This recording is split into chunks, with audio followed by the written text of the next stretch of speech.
Hey, what's going on, guys? My name is Millennial Smark, and welcome back to the 100 Greatest Wrestlers of the 21st Century with our final stretch 20 to number 1. As always, timestamps are down in the description box below. I will be mentioning also honorable mentions from 110 all the way to 101. But we're going to kick it off with the top 20 first, and I can't think of a better way to start off this by talking about, in my opinion, the second greatest women's wrestler of all time, in my book, in particular WWE's book as well, but in my book, Lita. Now, with Lita, I feel like she goes well and beyond just trailblazing, right? Trailblazing, I think, is somewhat of a minimalizing term in the sense that, like, you have to actually point out what the superstar started within their path, right? I truly believe, and you're going to call me crazy when I say this, I truly believe that Lita was a part of pop culture with what she was pushing, right? Because honestly, outside of Lita, as far as a mainstream audience is concerned, maybe you could bring up someone like a Gwen Stefani, more in particular with her No Doubt era. But like, I don't remember many women doing what Lita was doing in the mainstream, right? You know, the baggy pants and dressing like a tomboy, but still at the same time being able to, like, you know, sexualize herself, right? Still look like a woman while still showing herself to be within the men's world. Like, I know people will point to, you know, women like Aaliyah for an example as well, right? But even Aaliyah with her tomboy stuff, right? She made it a point to be super duper girly girl. Lita was able to pull off 3 aesthetics at one time, right? It was the tomboy stuff. It was able to still tell you and show you that, hey, I am a girl and I can still be sexy. So, and at the same time, she can do the things that the guys were doing, bro. Like, it's crazy how much people never really talk about. Like, I know it's such a damaging term nowadays because of what third wave feminism has done, but what Lita has actually done as far as being somewhat of a feminist icon within sports, I think that needs to be touched on a little bit more often. People do it with China, but I don't think they do it enough with Lita. Now, within a wrestling space, what Lita has actually done, I mean, what can I say, man? I mean, even in the year 2000, how many women you knew were taking bumps like Lita? She was taking ridiculous bumps. There's 2 bumps in particular that I think of. She's done many bumps, but like 2 bumps in particular that come to mind when I first seen Lita. The first thing I seen with Lita, which had me, my mouth was like completely floored at 8 years old back in the year 2000. Before she even joined the Hardy Boys, when she was still messing around with S.A. Rios, right? And there was a match, I can't remember what the match was, but it involved S.A. and Eddie Guerrero. It might have been a one-on-one match. And Lita tried to go for a diving Hurricane Rana off the apron, and Eddie caught her. And when I tell you, not even just like, oh, for a woman, when I tell you, that was one of the most wicked power bombs I've ever seen anyone take in all of wrestling. She took a snap, wild Chris Benoit type of power bomb off the apron onto the floor. Well, she jumped off the apron, and Eddie hit her with a wild bomb on the floor. Just completely fucked her up. There's no way. I gotta believe she has to have some lasting injury. I mean, I know that was like 26 years ago, or 25, almost 26 years ago. But I gotta think there has to be some lasting effects after that, right? And then another bump that I remember her taking, it's not really a bump, but just the actual sequence of moves, is the segment with the 2-man power trip and the Hardy Boys, right? And I think you guys know where I'm going with this.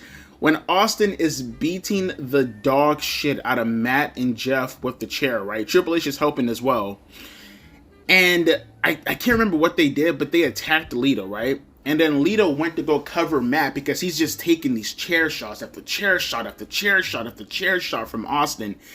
And Austin said, fuck that. And he started beating the fuck out of Lita, lying on top of Matt with the chair. It's one of the most brutal goddamn spots you'll ever see a woman. I think that actually might be the most brutal spot I've ever seen a woman take. Just because it was like the scene is just so fucking insane. And just for an honorable mention also, a year prior to that, her feuding with Trish Stratus, right? Their first feud. and her getting pushed off the ladder through the table, right? And that's just the bumps. And then you talk about what Lita has actually done. People don't mention this because they have this revisionist history when talking about Lita and Trish. But Lita and Stephanie were actually the first ever main event for a WWE show, right? In particular, that SmackDown episode where it was a mixed tag match. Actually, I don't think it was a mixed tag match. I think that one did main event. But I think the Lita and Stephanie McMahon for the Women's Championship match was the first ever main event for SmackDown. One of those two. But regardless, she participated in both. Whether it was the mixed tag with Stephanie and The Rock, or Stephanie and Triple H versus Rock and Lita, or Lita and Stephanie for the Women's Championship. She participated in both, so it doesn't really matter. That's what Lita was doing at the time, bruh. And then obviously, between the fighting men like Dean Malenko, for an example, or fighting in the main event scene and doing all these dominating trailblazing stuff before you even got, like, years before you got to the Women's Revolution, years before you got to the TNA knockouts. Then you talk about her as a heel. Because mind you, all that stuff that I was talking about with Lita, that's all her as a babyface. Now you get to Lita as a heel, and now she's doing more stuff as a heel with Edge. Now, obviously, that's reflecting off of real life stuff with what was happening with her cheating on Matt, with Edge, and all that other kind of shit. And she was getting massive heel heat on top of that, being called all kinds of names I can't say on YouTube because YouTube's retarded, and they'll mistake that for me bullying Lita. But you know the things that were said, right? You are a or type stuff. You understand. You know what Lita was called, right?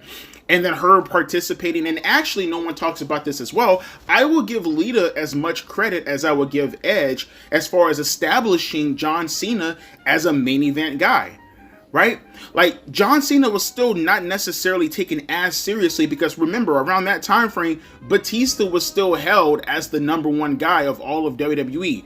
Once you get around 2006, that's when the guard started to change, right? And people give a lot of credit to Edge as far as being the guy to really cement Cena to stand on his own, to really be the top guy in WWE. Who was with Edge that entire time? Who was also helping Edge get heat? That would be Lita, right? All the stuff that she was doing in ECW, taking the barbed wire stuff from Mick Foley and, the Terry Funk and Beulah McGillicuddy stuff, all that stuff built into a crescendo where it was also used to transfer heat to John Cena. I give Lita as much credit as I would give Edge as helping establish John Cena as a main event star. And mind you, all the stuff that you're hearing me talk about with Lita up until her retirement at Survivor Series in 2006 with Mickie James, all of the championship accolades, all the crazy, like, historical stuff she did, all the TLC matches she participated in, first ever steel cage match with Victoria, all that stuff, all of it. 6 years. Let me repeat myself once again. 6 years. Lita debuted in 2000. She retired in 2006. She did everything that I just talked about, plus more. We're not even talking about the matches she participated in within WrestleMania outside of the TLC matches. 6 years. We're not talking about the influence that she had on the women, more in particular like a AJ Lee or a Bayley. 6 years. And that is why Lita, and this is not any bias, because Lita is, I made that point fairly known over the years, she is my favorite women's wrestler of all time. I made no bones about that. But there's no bias attached to this. Lita has had one of the most groundbreaking women careers humanly imaginable, and she did it all before it was cool to give it a label. That's Lita for you, and that's why she's number 20 and the second highest ranking woman on this entire list. There's one more woman, I'm pretty sure you know who it is at this point, but we'll get to her in a little bit. Next person. Number 19 is the phenomenal one, AJ Styles. Conclusively, easily the highest ranking TNA performer on this entire list. AJ Styles was the face of TNA wrestling. That's just is what it is. There's no further to go past that point right there. AJ Styles is the face of TNA. When you say the initials TNA, AJ Styles, if not the immediate first wrestler you think of, he is probably number 2 or number 3. The thing about AJ Styles that I love the most, which is crazy because it's not as if Rey Mysterio still wasn't a performer at that time, but it's like AJ Styles took the proverbial torch from a Rey Mysterio and he elevated it, right? Before you had your Will Ospreays of the world and stuff like that, before you had your indie darlings doing what they were doing on the indie circuit, who did you think made that new wave of indie talent more noticeable? I'll put it to you this way. I will give so much credit to AJ Styles that I will actually say that AJ Styles is the guy that transitioned wrestling from the territory system to the indie scene. As far as making them more notable, I think it's fair to say that AJ Styles, he is the guy to bring the territory system into the indie market and make that the new thing. When you say territory, you immediately think of, Jim Crockett Promotions and stuff like that, the AWA, all that stuff, where it was an actual promotion that stood on its own, standalone with its own TV market and all that stuff, its own specific fan base. And then that went away with the, obviously with the Monday Night Wars and all that other kind of stuff. But then when WCW went away, it needed something to replace it, right? It's not going to be as big as it was because WWE is too much of a huge market. Who did you think was grinding and pushing that into the mainstream circuit, at least to be noticeable, right? Who do you think was on all those DVD covers before you seen a CM Punk, before you seen a Bryan Danielson, before you seen a Samoa Joe? That'd be AJ Styles.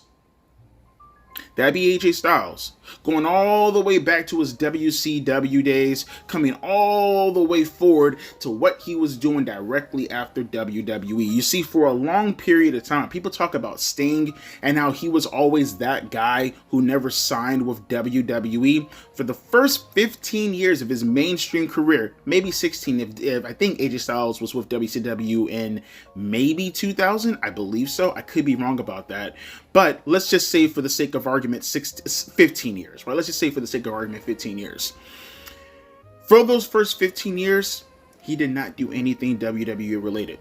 AJ Styles was the number one talent outside of someone like a Sting, obviously, but for the newer generation, he was the number one talent to have never signed with WWE. And it's not as if the offer was never on the table. WWE constantly went to go get AJ Styles. The problem with that was that he's a very devoted husband. He's devout within his religion and stuff like that. And one of those principles came that he wanted to sacrifice his time to make sure that his wife was straight to go to college and do what she had to do to get her. I think she's a teacher, if I'm not mistaken. And he just really wanted them to be grounded, right? And he did not want to have them traveling all over the place. And that is going to come with the territory when messing with WWE. He wanted his family to be grounded. That's why he never signed with WWE. And he could have signed with WWE 10 years, 15 years prior to him even doing stuff all the way up to 2016. But then you go to TNA, and he put that on the map easily. He was the Will Ospreay before Will Ospreay was Will Ospreay. That was Will Ospreay. Who do you think? Will Ospreay is a wrestler because he would tell you that. The reason he got into wrestling is because of AJ Styles. That is his favorite wrestler. You can see it within his movements. You can see it within the amount of moves that he actually stole from AJ. Yeah, and then you move forward. Obviously, you go into the ROH territory. Who do you think put ROH on the map? That was also AJ Styles. Guys like him, Amazing Red, Low Key, all them boys back in the days. Eventually, a Bryan Danielson. Well, you could throw Bryan Danielson in there, initially as well. And Samoa Joe for them. And CM Punk, right? And Chris Hero. All them boys, eventually that's when you start to get into the territory also of the Austin Aries and stuff like that. Eventually they got Kenta, all that shit, right? All them boys were underneath in AJ Styles as those years started to progress with ROH. And I guarantee you, ROH, if it wasn't for all the stuff that was happening with, the RF stuff, the Rob Feinstein bullshit, he would have still been helping out ROH to that degree.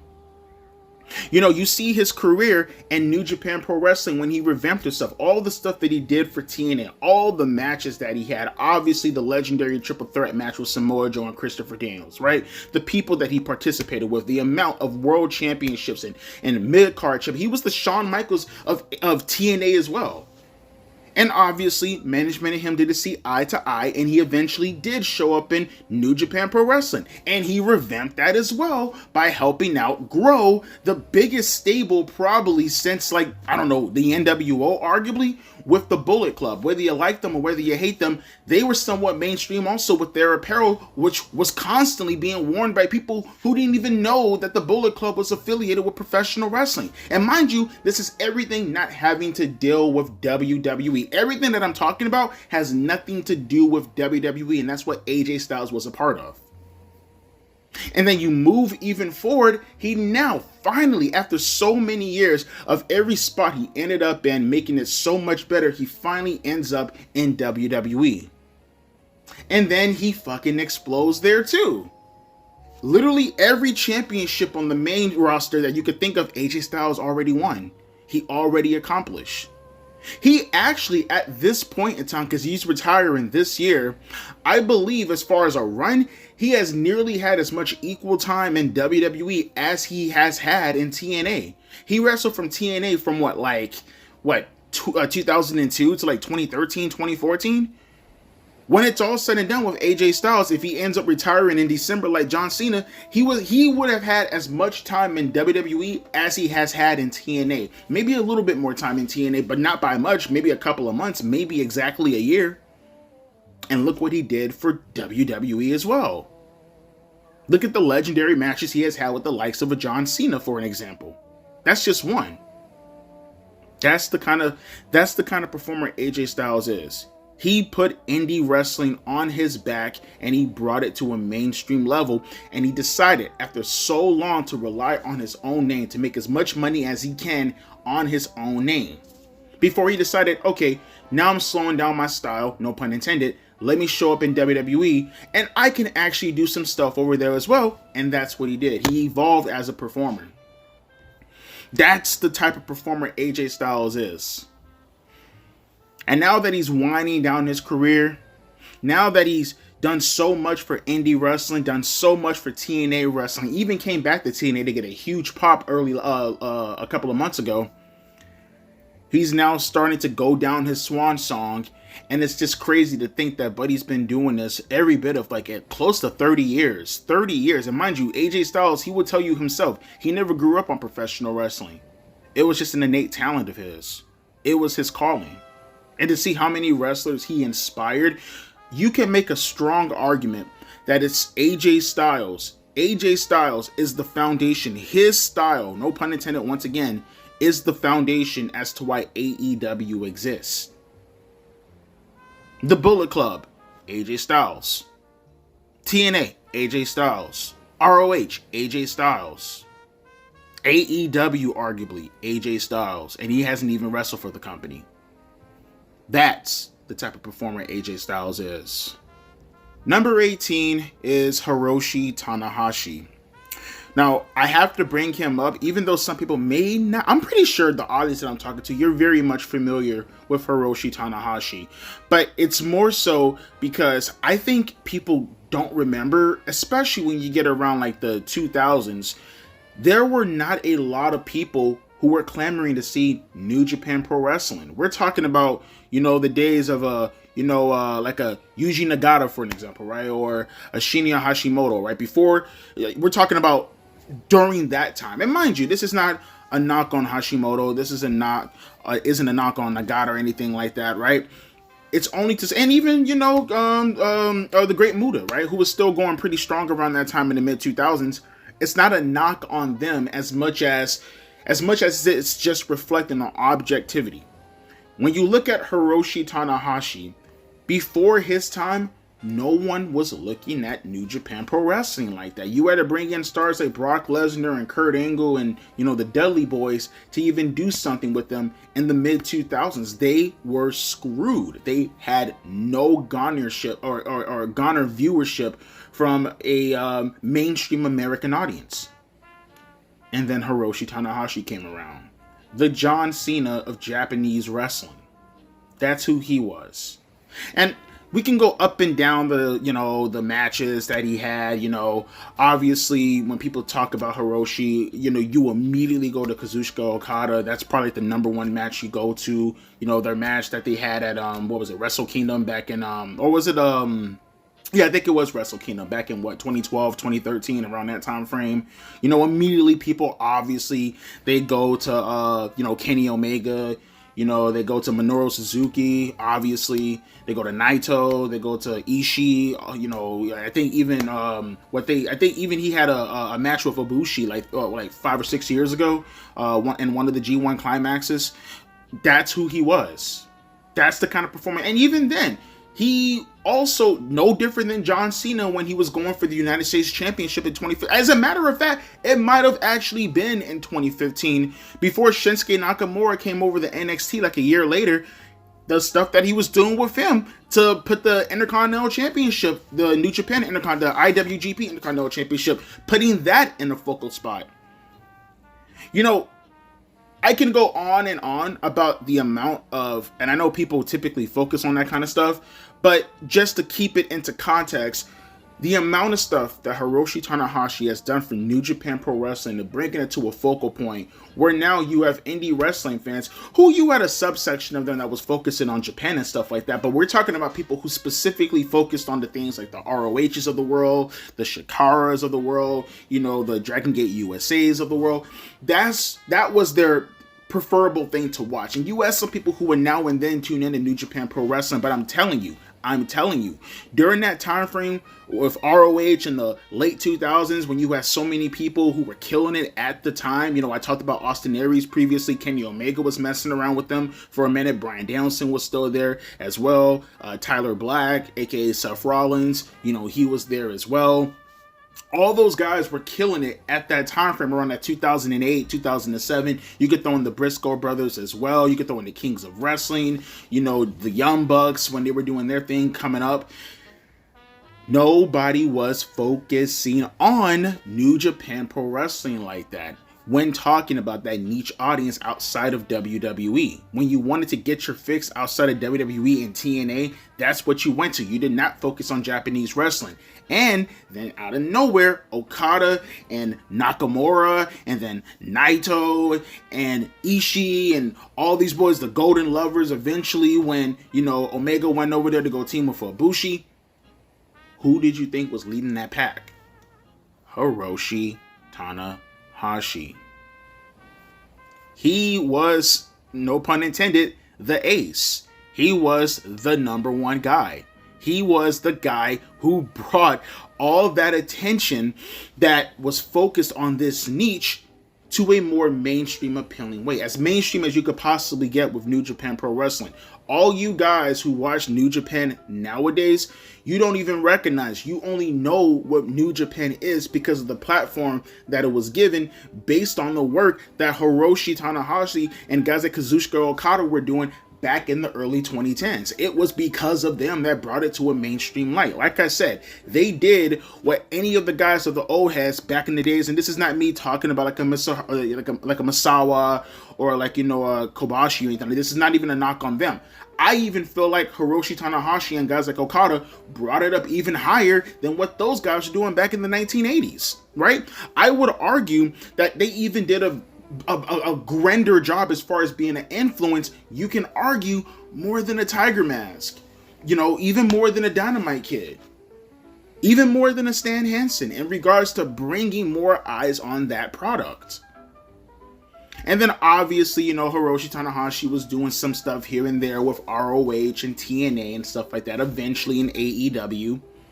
And mind you, that was towards the ending of his career. He retired, I think, either Hiroshi Tanahashi retires, I think, at Wrestle Kingdom this year, if he's not already doing his retirement tour. Someone can correct me, but he is pretty much done this year.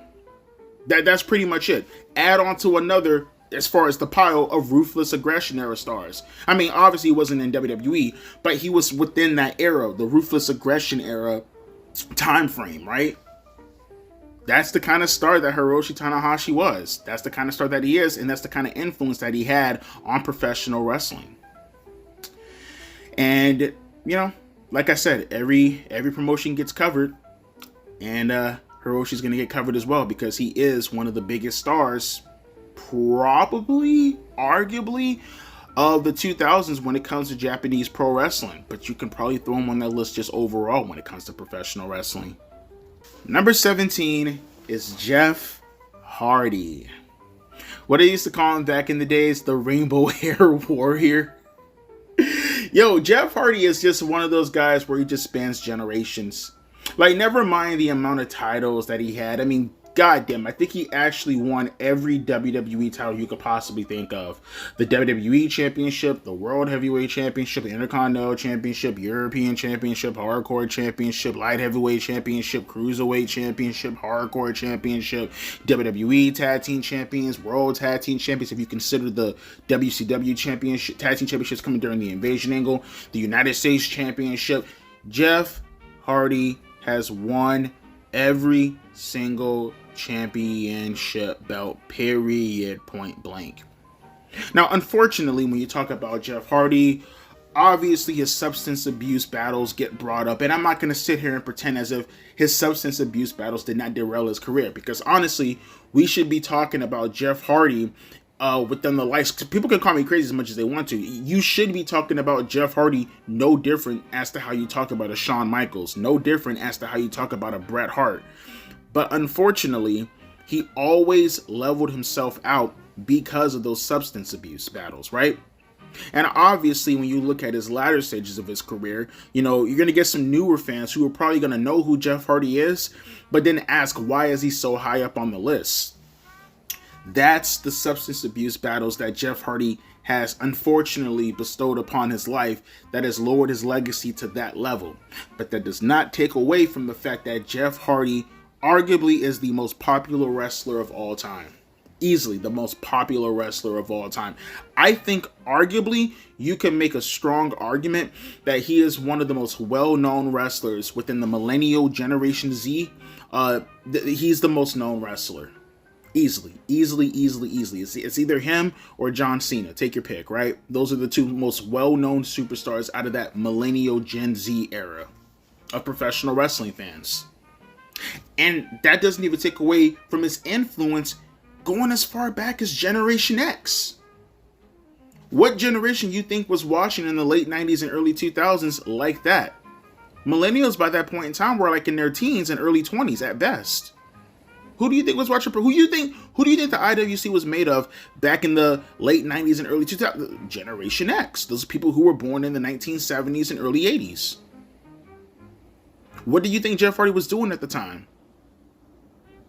All the innovative stuff that he's participated in. We've gone down this up and down with Edge and Christian, the Deli Boys, even his brother, the Hardy Boys, all that stuff. We don't have to go up and down the list again, talking about the TLC stuff, talking about the ladder. Dude, just him and Mad and Edge and Christian completely re-innovated what the ladder match could even do as far as a purpose. And Jeff Hardy in particular, you can argue, is the reason why ladder matches are even fucking popular. Because of Jeff. Because of what Jeff can do with a ladder. Backyard wrestling almost wholeheartedly owes something to the TLC stuff and Mick Foley. Who do you think was a part of the TLC stuff? Who do you think was doing the high spots and the TLC stuff that gave it merit for the backyard wrestlers to want to emulate? Jeff Hardy. Jeff Hardy, and mind you, we're just talking about the late 90s and early 2000s. Then you start to venture off a little bit. We don't want to talk about the TNA stuff, right? Just go into the mid 2000s. Just straight up go into the mid to late 2000s. Go into 2007. How many wrestling fans do you not? I don't think people recognize two of the biggest spots probably of Jeff Hardy's career, and I can guarantee you there are so many jits who will probably say, yep, that's what got me into professional wrestling. Two spots. I've met plenty of people who actually said this. Kids who are now in their mid-20s to late 20s, you know what got them into professional wrestling? Two spots. Tell me if I'm wrong. Jeff Hardy doing the leg drop off the top of the ladder on Edge in the Money in the Bank ladder match at WrestleMania 23. That's one spot. And the second spot, probably bigger than even that spot, I will argue, is Jeff Hardy doing the Swanton Bomb off the Titantron onto Randy Orton during their build-up to the Royal Rumble match in 2008. I don't think you guys recognize how important that spot was for Jeff Hardy. All the crazy stuff he did with Edge spearing him off the top of the rings of the belts he was hanging off of at WrestleMania 17. The spots that he did with the swanton off the ladder through the tables. All that crazy shit. What got fans into professional wrestling more in particular was Jeff Hardy hitting the swanton off the Titantron onto Randy Orton in 2008, building up to the Royal Rumble. That's what got him over. That's what got him into that spot. And then the momentum just built from there. The matches that he was having with the likes of Shawn Michaels, which is such an underrated match. The qualifying match of the Elimination Chamber in 2008, such an underrated match with him and Shawn Michaels. The stuff that he was doing with Umaga in 2008 as well. The stuff that he was doing with Triple H. All of that building up into a crescendo as far as what he delivered at Armageddon in 2008 when he finally won the WWE Undisputed Championship. Mind you, this was weeks of build, constantly being screwed. He beat the matches he had with Triple H at No Mercy, where he thought he had him with the Swanton only to get crucifix pin. He thought he was going to participate at the match and at Survivor Series, and he got screwed there too. Constantly having to prove himself to Vicky Guerrero, and has to take on the Undertaker in the Extreme Rules match, and all this shit just constantly plaguing Jeff Hardy. And mind you, this is not even us talking about his 2007, 2008 stuff when he had his initial push before his house burnt down, unfortunately. All this stuff built up to Jeff Hardy finally winning the WWE Championship at Armageddon 2008, and he skyrocketed. Jeff Hardy could have been the guy above John Cena if he wanted to be in 2009. 2008, 2009, I would die on that hill. He was more over than John Cena. Yes, he was. And then you go to the CM Punk rivalry. That's another one that got people really invested into professional wrestling who are like in their mid-20s right about now. You see Rockstar versus Rockstar, right? You see a guy with long hair and Jeff Hardy and a guy in long hair with CM Punk with the piercings and the tattoos. These are the two guys. These are the two youngsters who are feuding over the World Heavyweight Championship. That got people really invested into professional wrestling as well. Two late 20s, maybe at this point early 30 guys going after the World Heavyweight Championship, looking like fucking rock stars. But that's that right there. And like I said, with Jeff Hardy, unfortunately, substance abuse got the best of him. He had to do his stuff within TNA where he once again reinvented his career, and then he fell off the wagon again with what happened at Victory Road with Sting as well. Yes, I understand. But think about all the stuff that Jeff's done. Not just the titles, not just the tag team wrestling, not just the singles run, but what that singles run meant to a lot of people who got through, who even watched professional wrestling based off of Jeff Hardy. The stuff that he did for backyard wrestling, whether good or bad, that's up for debate. We're not even talking about the matches he had with Rob Van Dam also that built up to that. Jeff Hardy was that guy. Jeff Hardy was the man at one point. Don't let how people view him now and how his career is going now. Don't let that define what Jeff Hardy has done throughout the 2000s and 2010s at this point. In the 90s, late 90s. Dude spans generations as far as popularity is considered. He is one of the most decorated champions and one of the most influential talents of all time. And that's why he's this high up on the list. All right, I'm ready for the tomatoes. I would like to think that people watch professional wrestling long enough to know that if this was any other list, Stone Cold Steve Austin would never be this low. That's fucking ridiculous, right?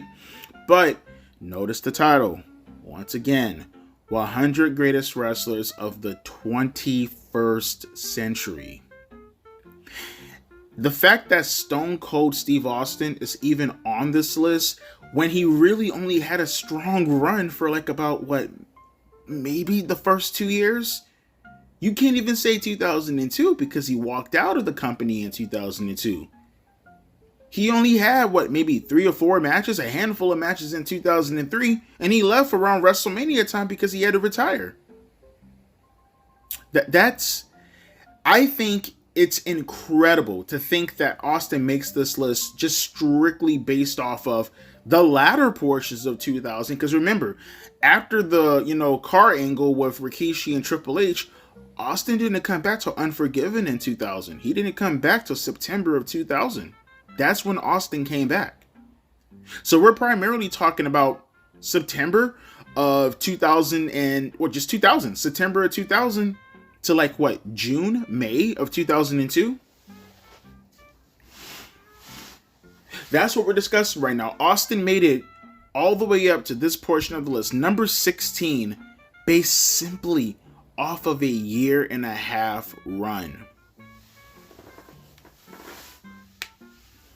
Keep that in mind. Keep that in mind. But what a 1.5-year run that it was, right? Obviously, him coming back, and he's Stone Cold Steve Austin. Of course, he's gonna, like, there's nobody on this list that got pops like Austin. He's Stone Cold fucking Steve Austin. No one got a pop like Austin on this list. It's Steve Austin. And when I tell you that Unforgiven pop, before he did that promo with Shane, is one of the craziest fucking pops you'll ever hear. His return pop in September, one of the most underrated Stone Cold Steve Austin pops that for some reason people do not talk about as often as they should. And then obviously that leading into Rikishi at No Mercy that following month and him beating the dog shit out of him. And mind you, we're not even talking about the pop that Austin got at Backlash when he interfered in the Rock and Triple H match. We're not even talking about that, bruh. This is Austin really just leaning on his legacy and so much more, bro. It was such a special time. It was such a special time, bro.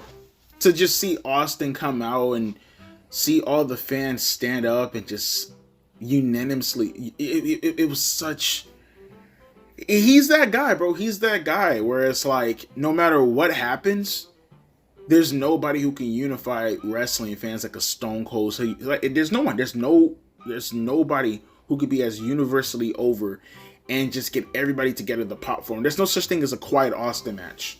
It's very, very, very, very, very rare to see a quiet Austin match.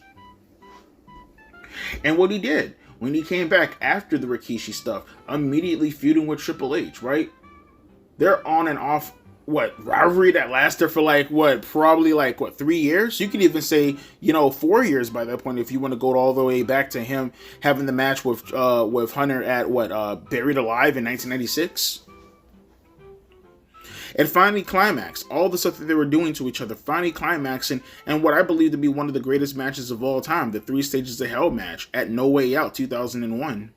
One of the most brutal matches you'll ever watch. All the way up to the end, after the match, when the fan blasted Austin in the head with a soda can. You dude could have gave that man brain damage. But that all leads into WrestleMania 17. Him and The Rock. Probably top 3, top 5 biggest matches in the history of the business.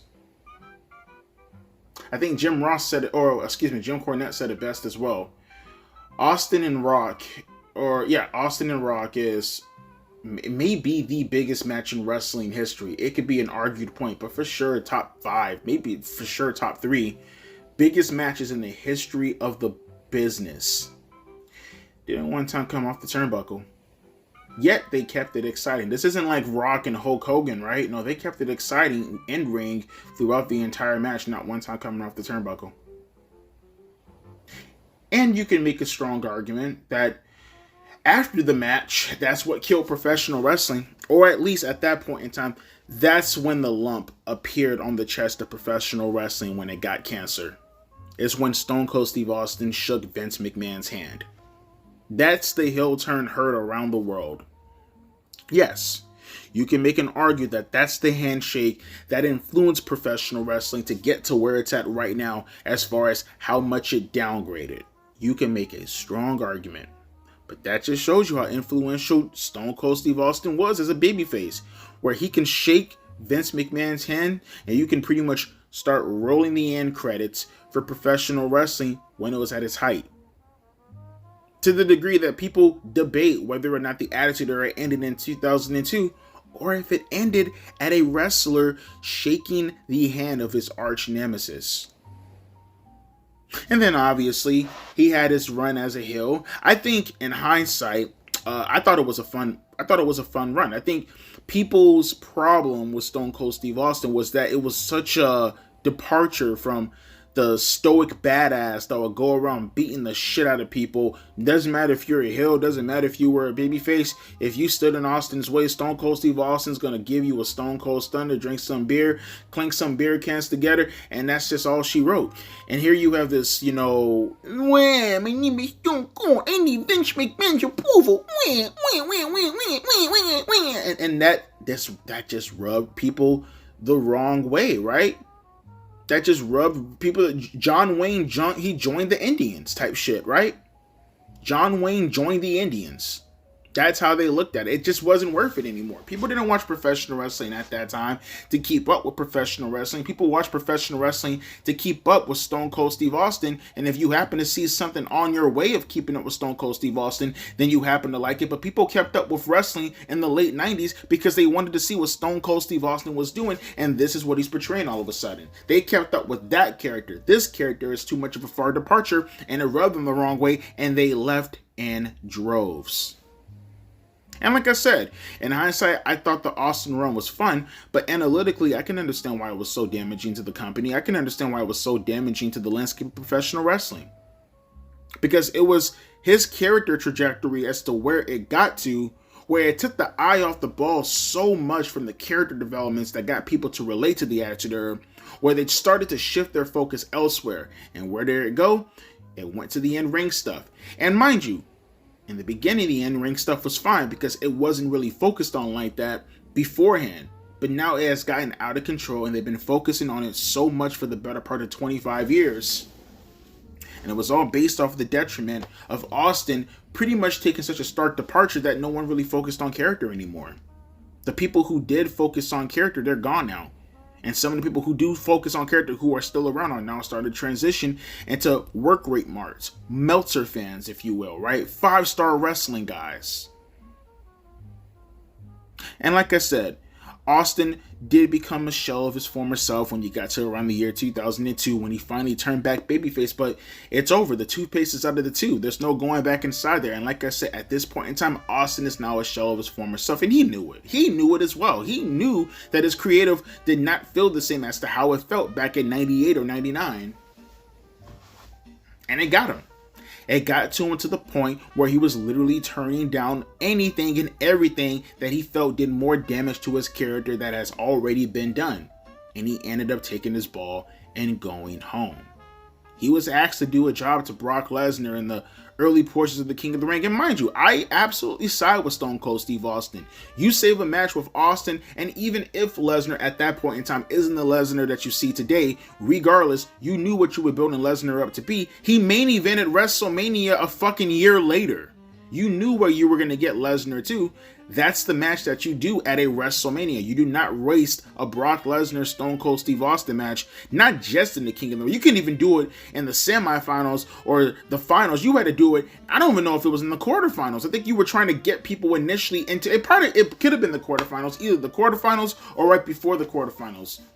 That's what you were going to do. You were going to waste Stone Cold Steve Austin on a first round with Brock Lesnar. Of course, I can see why he was upset. I can see why he was angry.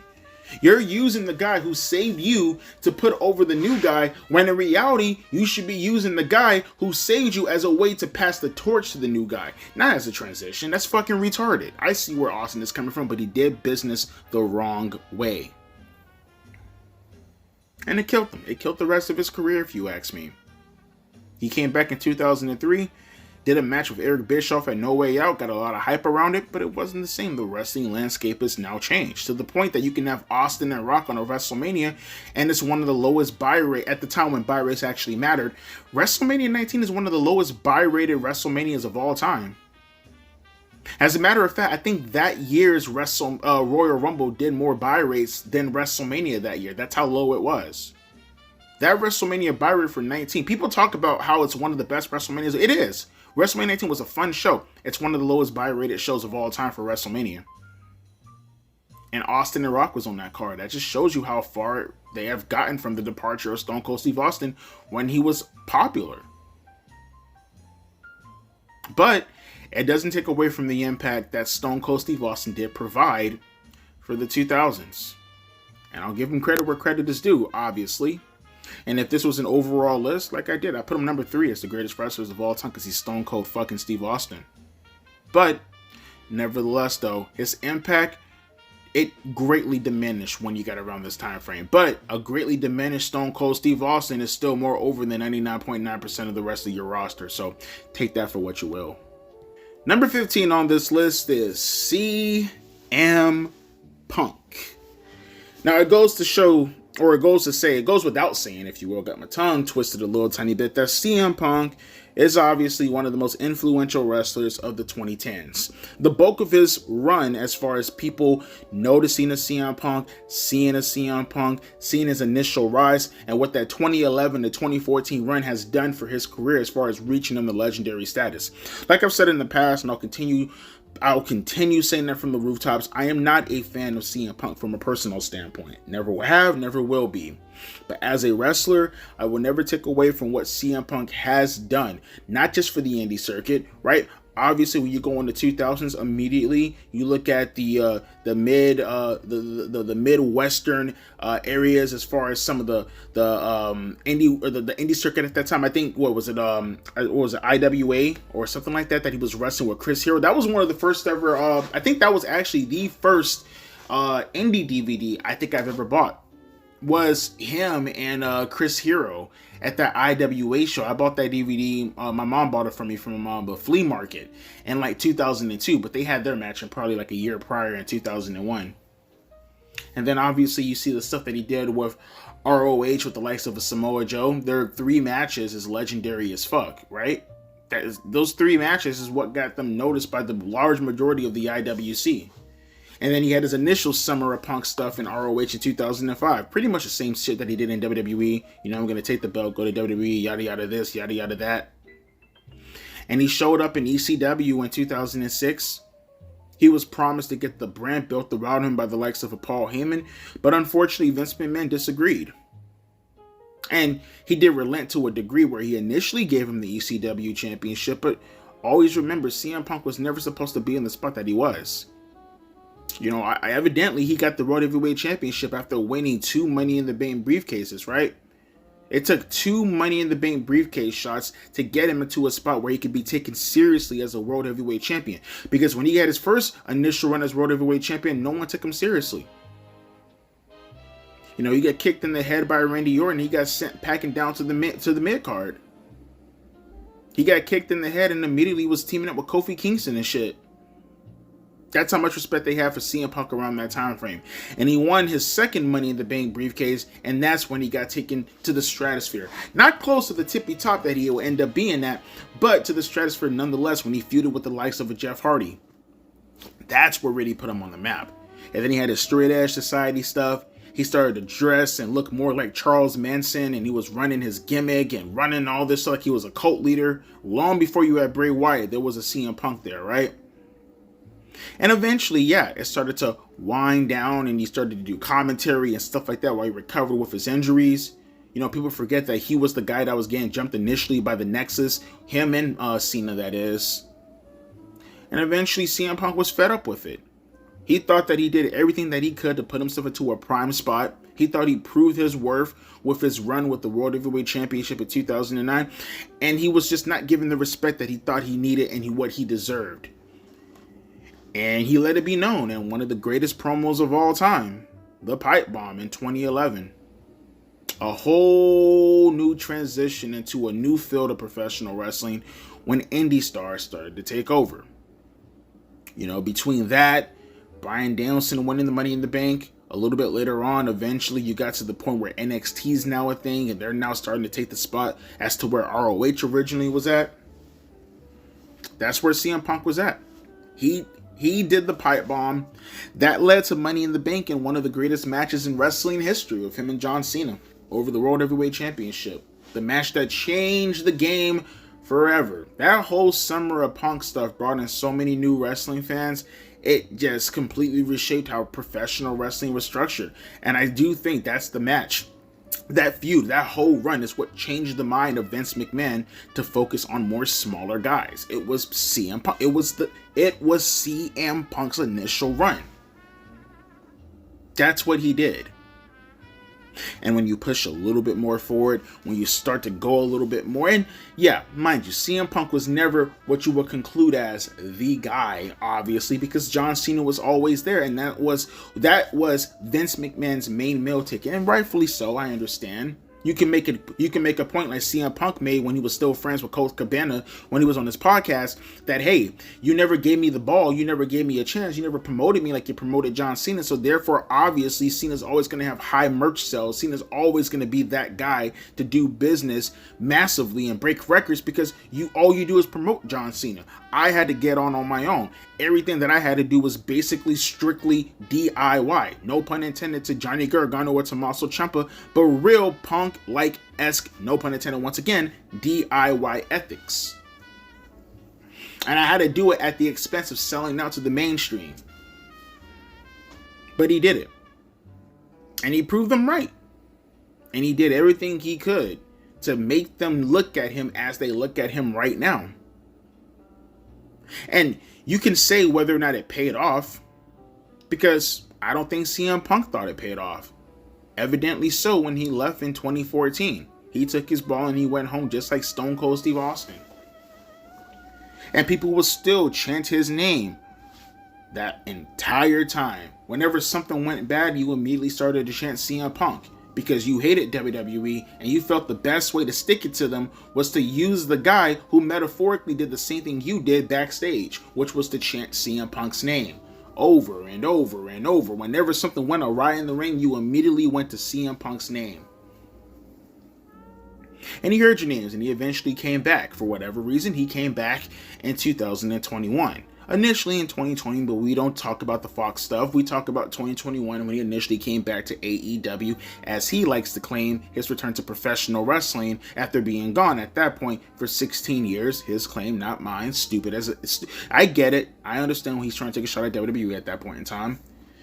And look what he did for AEW when he came back. That's the biggest pop AEW has ever received in that company's history, bar none. Not even fucking close. And it probably might be their number one. No, it's not. That's their number one biggest moment in that company's history.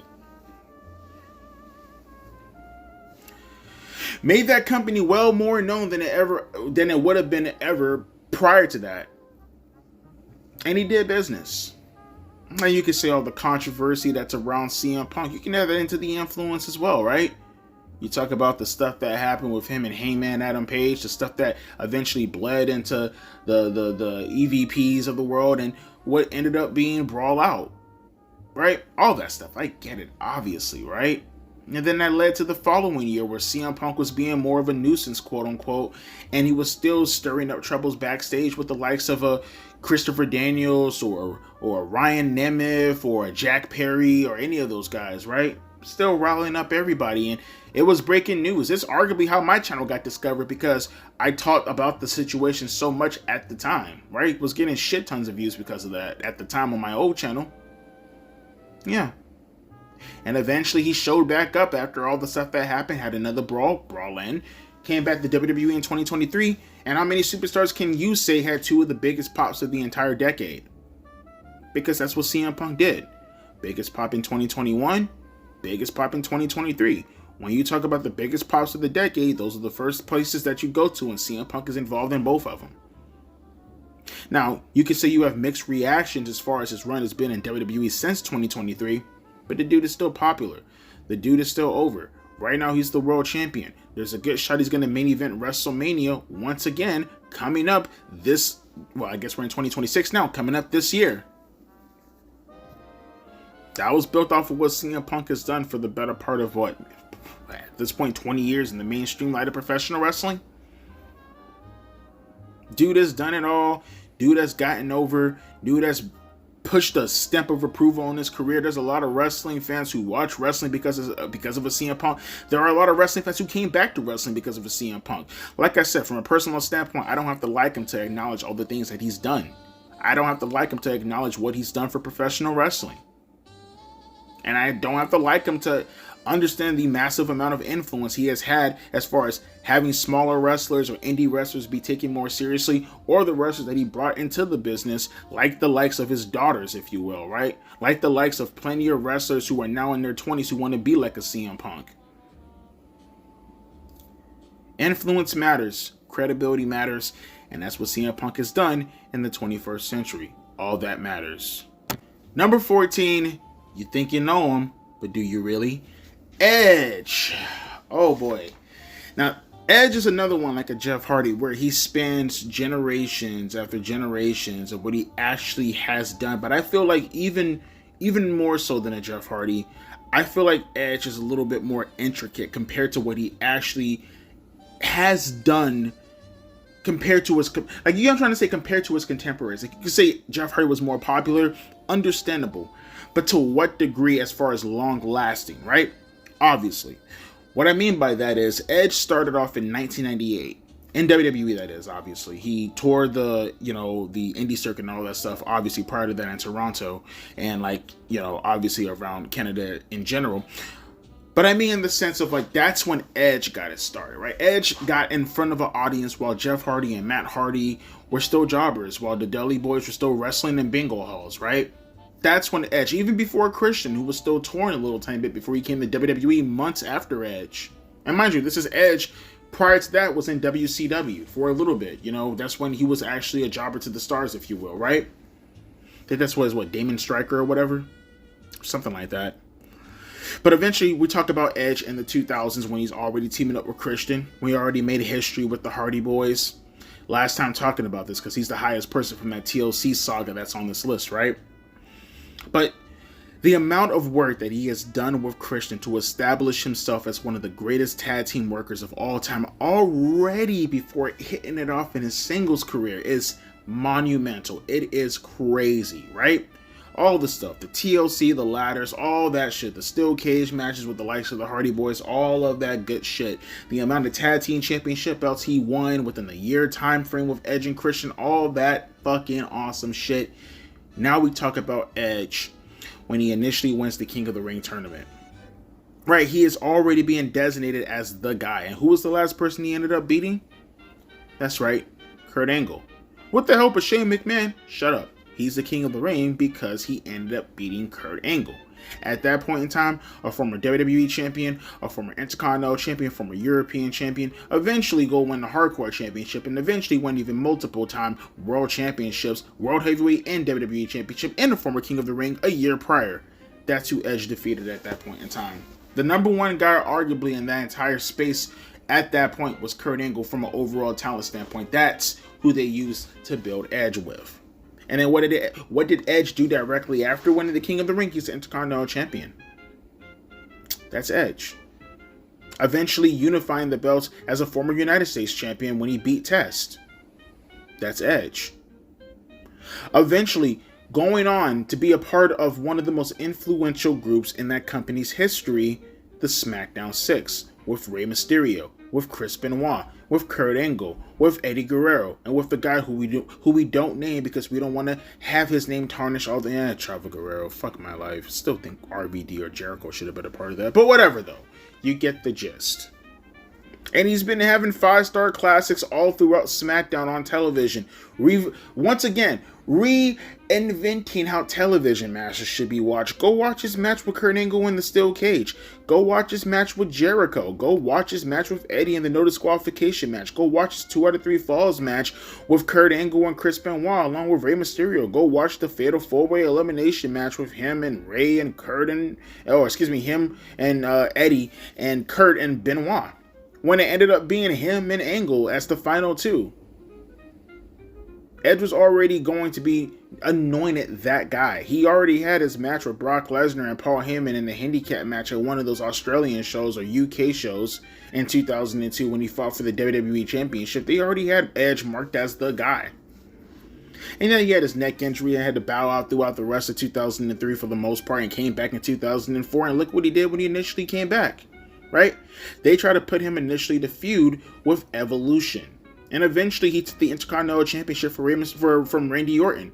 At that point in time, the longest reigning Intercontinental Champion in probably a decade. That's how high strung they were on Edge. And yeah, Edge eventually turned heel. But what happened with that heel turn, huh? He took that heel turn and he spent it into one of the greatest runs a heel could possibly have. He took that run and look what he did. Look what he did. The turn that he did on Chris Benoit. The match that he had with Shawn Michaels. Obviously, the angle that he had with Matt Hardy and Lita, which elevated his entire game at the sacrifice of Matt Hardy's integrity. But nevertheless, though, it was all about Edge at that point in time, and that led up to him feuding with John Cena. That led up to him feuding with John. People forget, Edge's initial heel run ran from 2004 to around 2009. That was Edge's whole entire heel run. And the bulk of it, as far as what was considered his great when he was peaking, was around 2005 to 2008, non-stop. We're talking about him feuding with John Cena, feuding with Matt Hardy initially, honestly, feuding with Shawn Michaels, honestly. You could say January of 2005 all the way up until when Undertaker chokeslammed him at SummerSlam through the ring in the Hell in a Cell match afterwards. That whole time period, Edge was peaking. Edge peaked for straight up 3.5 years. As a heel, one of the biggest heels in that entire company. At a certain point, usurping even Triple H. As a heel, as a top guy, Edge was clearly a favorite of Vince McMahon's. And what did he do with that heel run afterwards, building off of the Shawn Michaels stuff that he was doing? He won the Money in the Bank briefcase, first ever person to win it. And he eventually was the first person to cash it and set the standard for how Money in the Bank cash-in should be. To this day, he was the first one to cash it in, and is probably still top 3. And then the following year, he stole Mr. Kennedy's Money in the Bank briefcase and then cashed it in again, setting a new barrier and a new standard for Money in the Bank cashes, because he's the king of that. Hence why his nickname was the Ultimate Opportunist. And then what did Edge do further on, going past that point as well? Well, he won multiple-time world championships, the WWE Championship, the World Heavyweight Championship, getting himself engaged in one of the biggest feuds in that company's history with John Cena, further establishing him as the face of the company. Getting involved with D-Generation X with the Rated RKO stuff. Getting involved eventually with the World Heavyweight Champion, The Undertaker, which was a feud that lasted about 1.5 years. People forget about that too.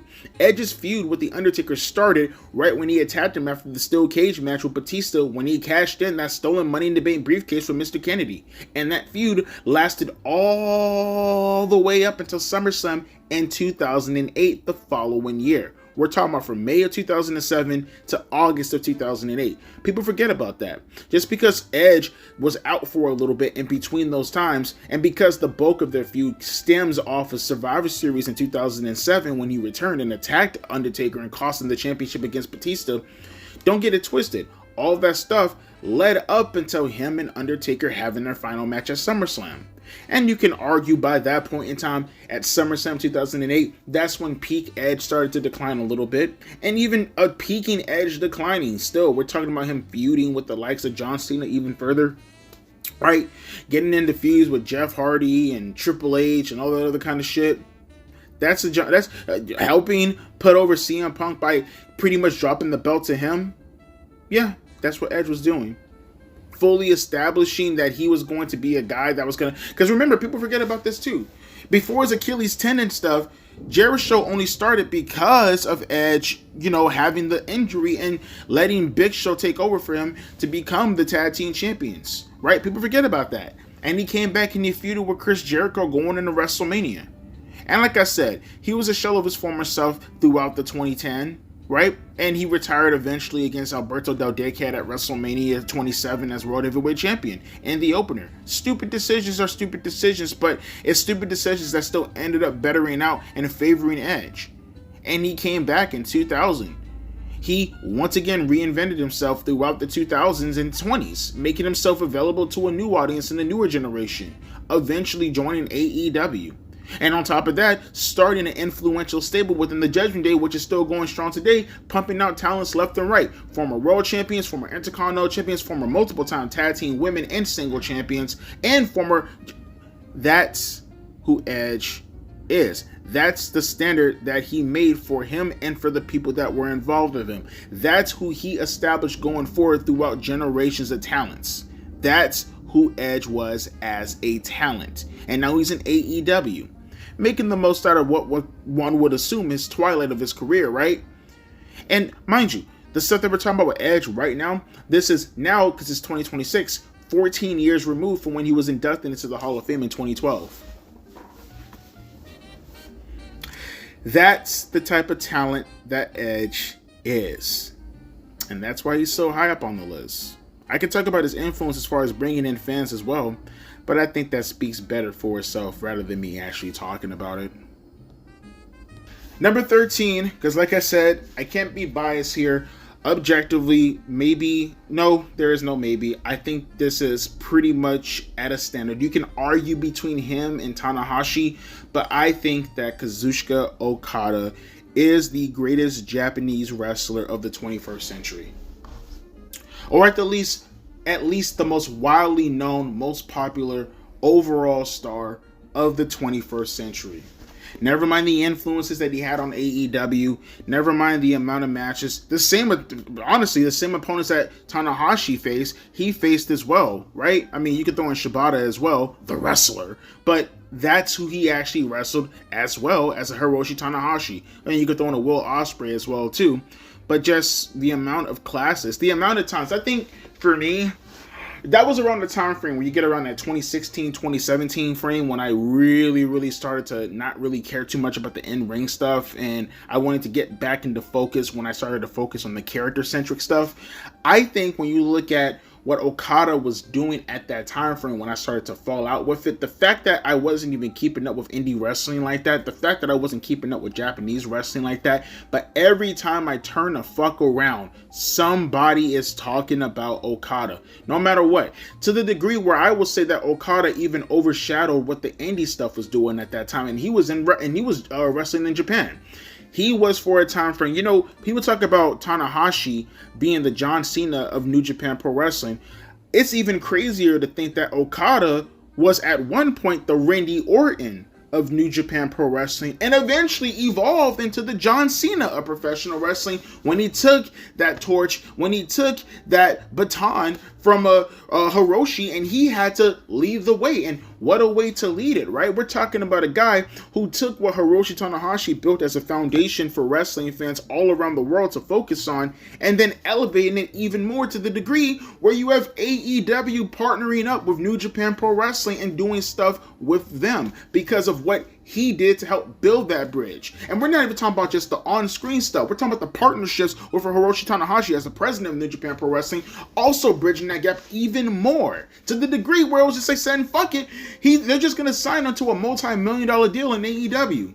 Now, how you feel about that deal is up to you. Trust me, I'm on the same boat as you as well, but it's just to show you the influence that Okada has had within professional wrestling overall, even going outside of the bounds of Japanese wrestling. Right?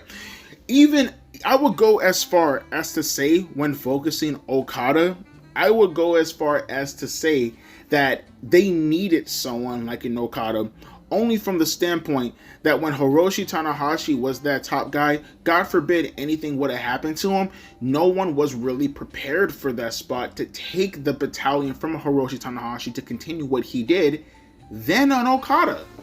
Anybody else in that spot, as you can see currently right now at the moment, would have failed. Would have failed. How long did he win? I don't even know. I think he has to be the longest reigning New Japan World Champion of all time, right? He's got to be it as far as maybe I have to look at the records again, but I swear to God, if he's not the longest reigning champion just based off of a run, like one singular run, I think combined days, that's easily, right? He's the most recognizable New Japan World Champion of all time, arguably. And obviously, like I said, things are objective here. I do not believe this to be the case, but the majority of the IWC, as I'm going to frame it, does believe it.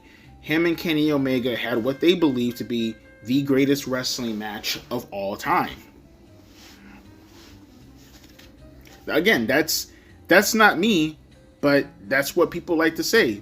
What was it like? I don't even think it was the not the Dominion match. I think it was I think it was the Dominion match in 2018, right? Or was it 2017? Actually, they had two Dominion matches at 2017 and 2018, didn't they? I think they had 2 Dominion matches. I think the one in 2017 is the one that people talk about as far as being like the greatest match of all time, right? Because they had their 60-minute draw at one of the G1 climaxes, if I'm not mistaken. With Kenny Omega, obviously, is who I'm talking about. Those matches with Kenny Omega also help establish, the thought process within Tony Khan's mind to make AEW a thing. That's what I'm saying. He took what Hiroshi Tanahashi set up as a premise in regards to a foundation for American fans and, quite frankly, fans around the world to focus on. He took it, and not only did he take it when there was concern amongst the boys as to whether or not someone can lead as what Hiroshi Tanahashi did. It's the equivalent of pretty much Goku doing what he did for the Frieza saga, right? And doing exactly what he did for Gohan, but letting Gohan legitimately carry the ball after the Cell saga and bringing, Dragon Ball Z up to even further heights beyond just what people peaked at with the Frieza saga in Western cultures, right? He did what Goku did, Hiroshi Tanahashi is. He did what Goku did in the Frieza saga and passed the baton to a Gohan being an Okada in the Cell saga, but let Gohan continue on as being the star of Dragon Ball Z. That's the equivalent if I had to actually paint it out, right? That's the equivalent. The equivalent from a Western standpoint, if they would have actually done this, would be to let John Cena, for an example, put over a CM Punk in 2011 and then legitimately downgrade himself and let CM Punk actually run with the ball for real main eventing shows. That would have been the equivalent from a WWE perspective had they actually done that. That's how groundbreaking an Okada's run was. And like I said, it led to him joining AEW. And look what he's doing for AEW right now. Right? And mind you, this is probably, I gotta assume, towards the twilight of his career because he ain't getting any younger as well. We're talking about a pure dominant standpoint, face of the company for over a decade. And a guy who influenced a bunch of wrestlers within AEW and influenced the president to the degree based off of his success that led to the creation of the second biggest wrestling promotion in North America. That's all based off of Okada stemming off of the run from Hiroshi Tanahashi. And him doing all that stuff and being the most recognizable face in all of Japanese wrestling of the 21st century surely deserves a spot on this list this high up. Again, take out your tomatoes. Get as upset as you want. I understand. I get the sentiment. I'm not going to be angry with you because I get the feelings. I get the personal attachment. I get why you would be this upset. But the truth is the truth, and I don't know what to tell you. The truth is the truth. The Rock, when you look at his career, and this is why he's this high up on the list and why I have him above Stone Cold Steve Austin, yeah, the majority of the chunk of his consistent being on television every week, it only lasts as long as 2000 and 2001. And honestly, you can't even say 2001 wholeheartedly because he had a break throughout almost the duration of the entire summer. He was gone pretty much like the latter portions of spring and almost the entirety of the summertime. Rock didn't make his pay-per-view return until SummerSlam in August of 2001, and he's been gone from pay-per-view shows since WrestleMania 17. But look at what The Rock did. Put aside 2001 for a second. Just focus on 2000. We just talked about Okada taking the torch and running with him from Hiroshi Tanahashi. If you think that's taking the torch and running with it, you haven't seen nothing like The Rock, and you could throw in Triple H in there as well, but you haven't seen nothing like how The Rock took the torch from Stone Cold Steve Austin and ran with it in the year 2000. That run in 2000 with The Rock is so astronomically legendary, it's unbelievable. That's the run that pushed him into the stratosphere to do this acting thing that makes him one of the biggest celebrities in the world today. That run in the year 2000 is enough to get him on this list. Not even just 2001. That's just the cherry on top of the fucking sundae. Just based off of what he did in the year 2000 alone is enough to get him in the top 20 spot. Maybe not this high, but think about it. That right there is enough to get him in the year 2000. Get him into the spot based off of what he had in the 2000. Look at the matches I did. Look at the popularity. Do I have to go into explanation? I'll go into explanation if you want to. Triple H and him, some of the highest ratings in television history from a wrestling perspective. I mean, what was it, like 11, 12 million fans for the Rock and Shane McMahon match on the episode of SmackDown? The overrun was fucking doing crazy numbers. That overrun with him and Shane McMahon, like I said, the 11 or 12 million fans, they probably got more fans to watch that one segment than an entire month of Raw and SmackDown fucking combined, bruh. That's just how big of numbers that they were doing at that point in time. And that was all off the back of The Rock. Celebritydom? Bro, The Rock was everywhere. Dude was doing songs with Wyclef. Dude was fucking on Saturday Nights Live all over the place, doing voice acting all over the place in commercials, Chef Boyardee commercials, wrestling game commercials, the Papa John commercials, all over the place was The Rock. And it led to him eventually doing the stuff that he did with Triple H, doing the stuff that he did. Mind you, the great thing about The Rock too is that he understood how popular he was. He understood how big of a deal he was, and he just wanted to give back. Rock's mindset was, I know how big I am. I need to use my star power to get more talent over, so later on down the line we can have a match and it will feel like a big deal because my star power gave you the boost to get yourself over. That's what he did with Kurt Angle. He put Kurt Angle over at No Mercy in 2000 to become the new WWE champion, and he put him over to such a degree, and Angle did such a great job carrying the championship out, that you can use them to main event over Austin and Triple H at No Way Out in their 3 Stages of Hell match that was pretty much climaxing in their 5-year rivalry. Because that's just how The Rock thought. And that's how The Rock actually, moved. And we're not even talking about the stuff that led to him, feuding with Rikishi and the amount of memes that came out of there 25 years later. None of that stuff. Just focusing strictly off The Rock's star power that helped build up the likes of a Kurt Angle, that helped build up the likes of a Chris Benoit. Had multiple matches with him as well, right? Going off of Fully Loaded all the way into the Fatal 4-Way match with Undertaker and Kane at that year's Unforgiven pay-per-view. Rock was just the king, bro. He took what Stone Cold Steve Austin did, and you can argue he brought it up to new heights, because unlike Stone Cold Steve Austin, who is, in my opinion, one of the most important wrestlers of all time, and overall had a better run than The Rock, but even then, with The Rock in 2000, they were starting to get more corporate. They were starting to get themselves to the New York Stock Exchange. They were starting to make themselves look more like a commodity. And who do you want as the face of your business as a commodity? More so, be honest, Rock or Austin? I like Austin more than Rock, but just speaking business sake, it's The Rock. And he's not that much different attitude-wise than Stone Cold Steve Austin was. Stone Cold was more rambunctious. He was way more rebellious. But as far as the standard of what defines cool, The Rock was just as cool as Stone Cold Steve Austin. That's why people were picking sides and choosing sides like there was some fucking girl in some fucking fandom or something like that. Like they're picking Taylor Swift or Beyonce or whatever, right? People were going absolutely crazy. Were you Team Rock or were you Team Austin? And when you said team, you didn't make yourself out to sound like the gayest person in the world, because you knew you were standing for greatness. You were standing for two manly men who were absolutely at their peak of fucking coolness when we went into WrestleMania 17.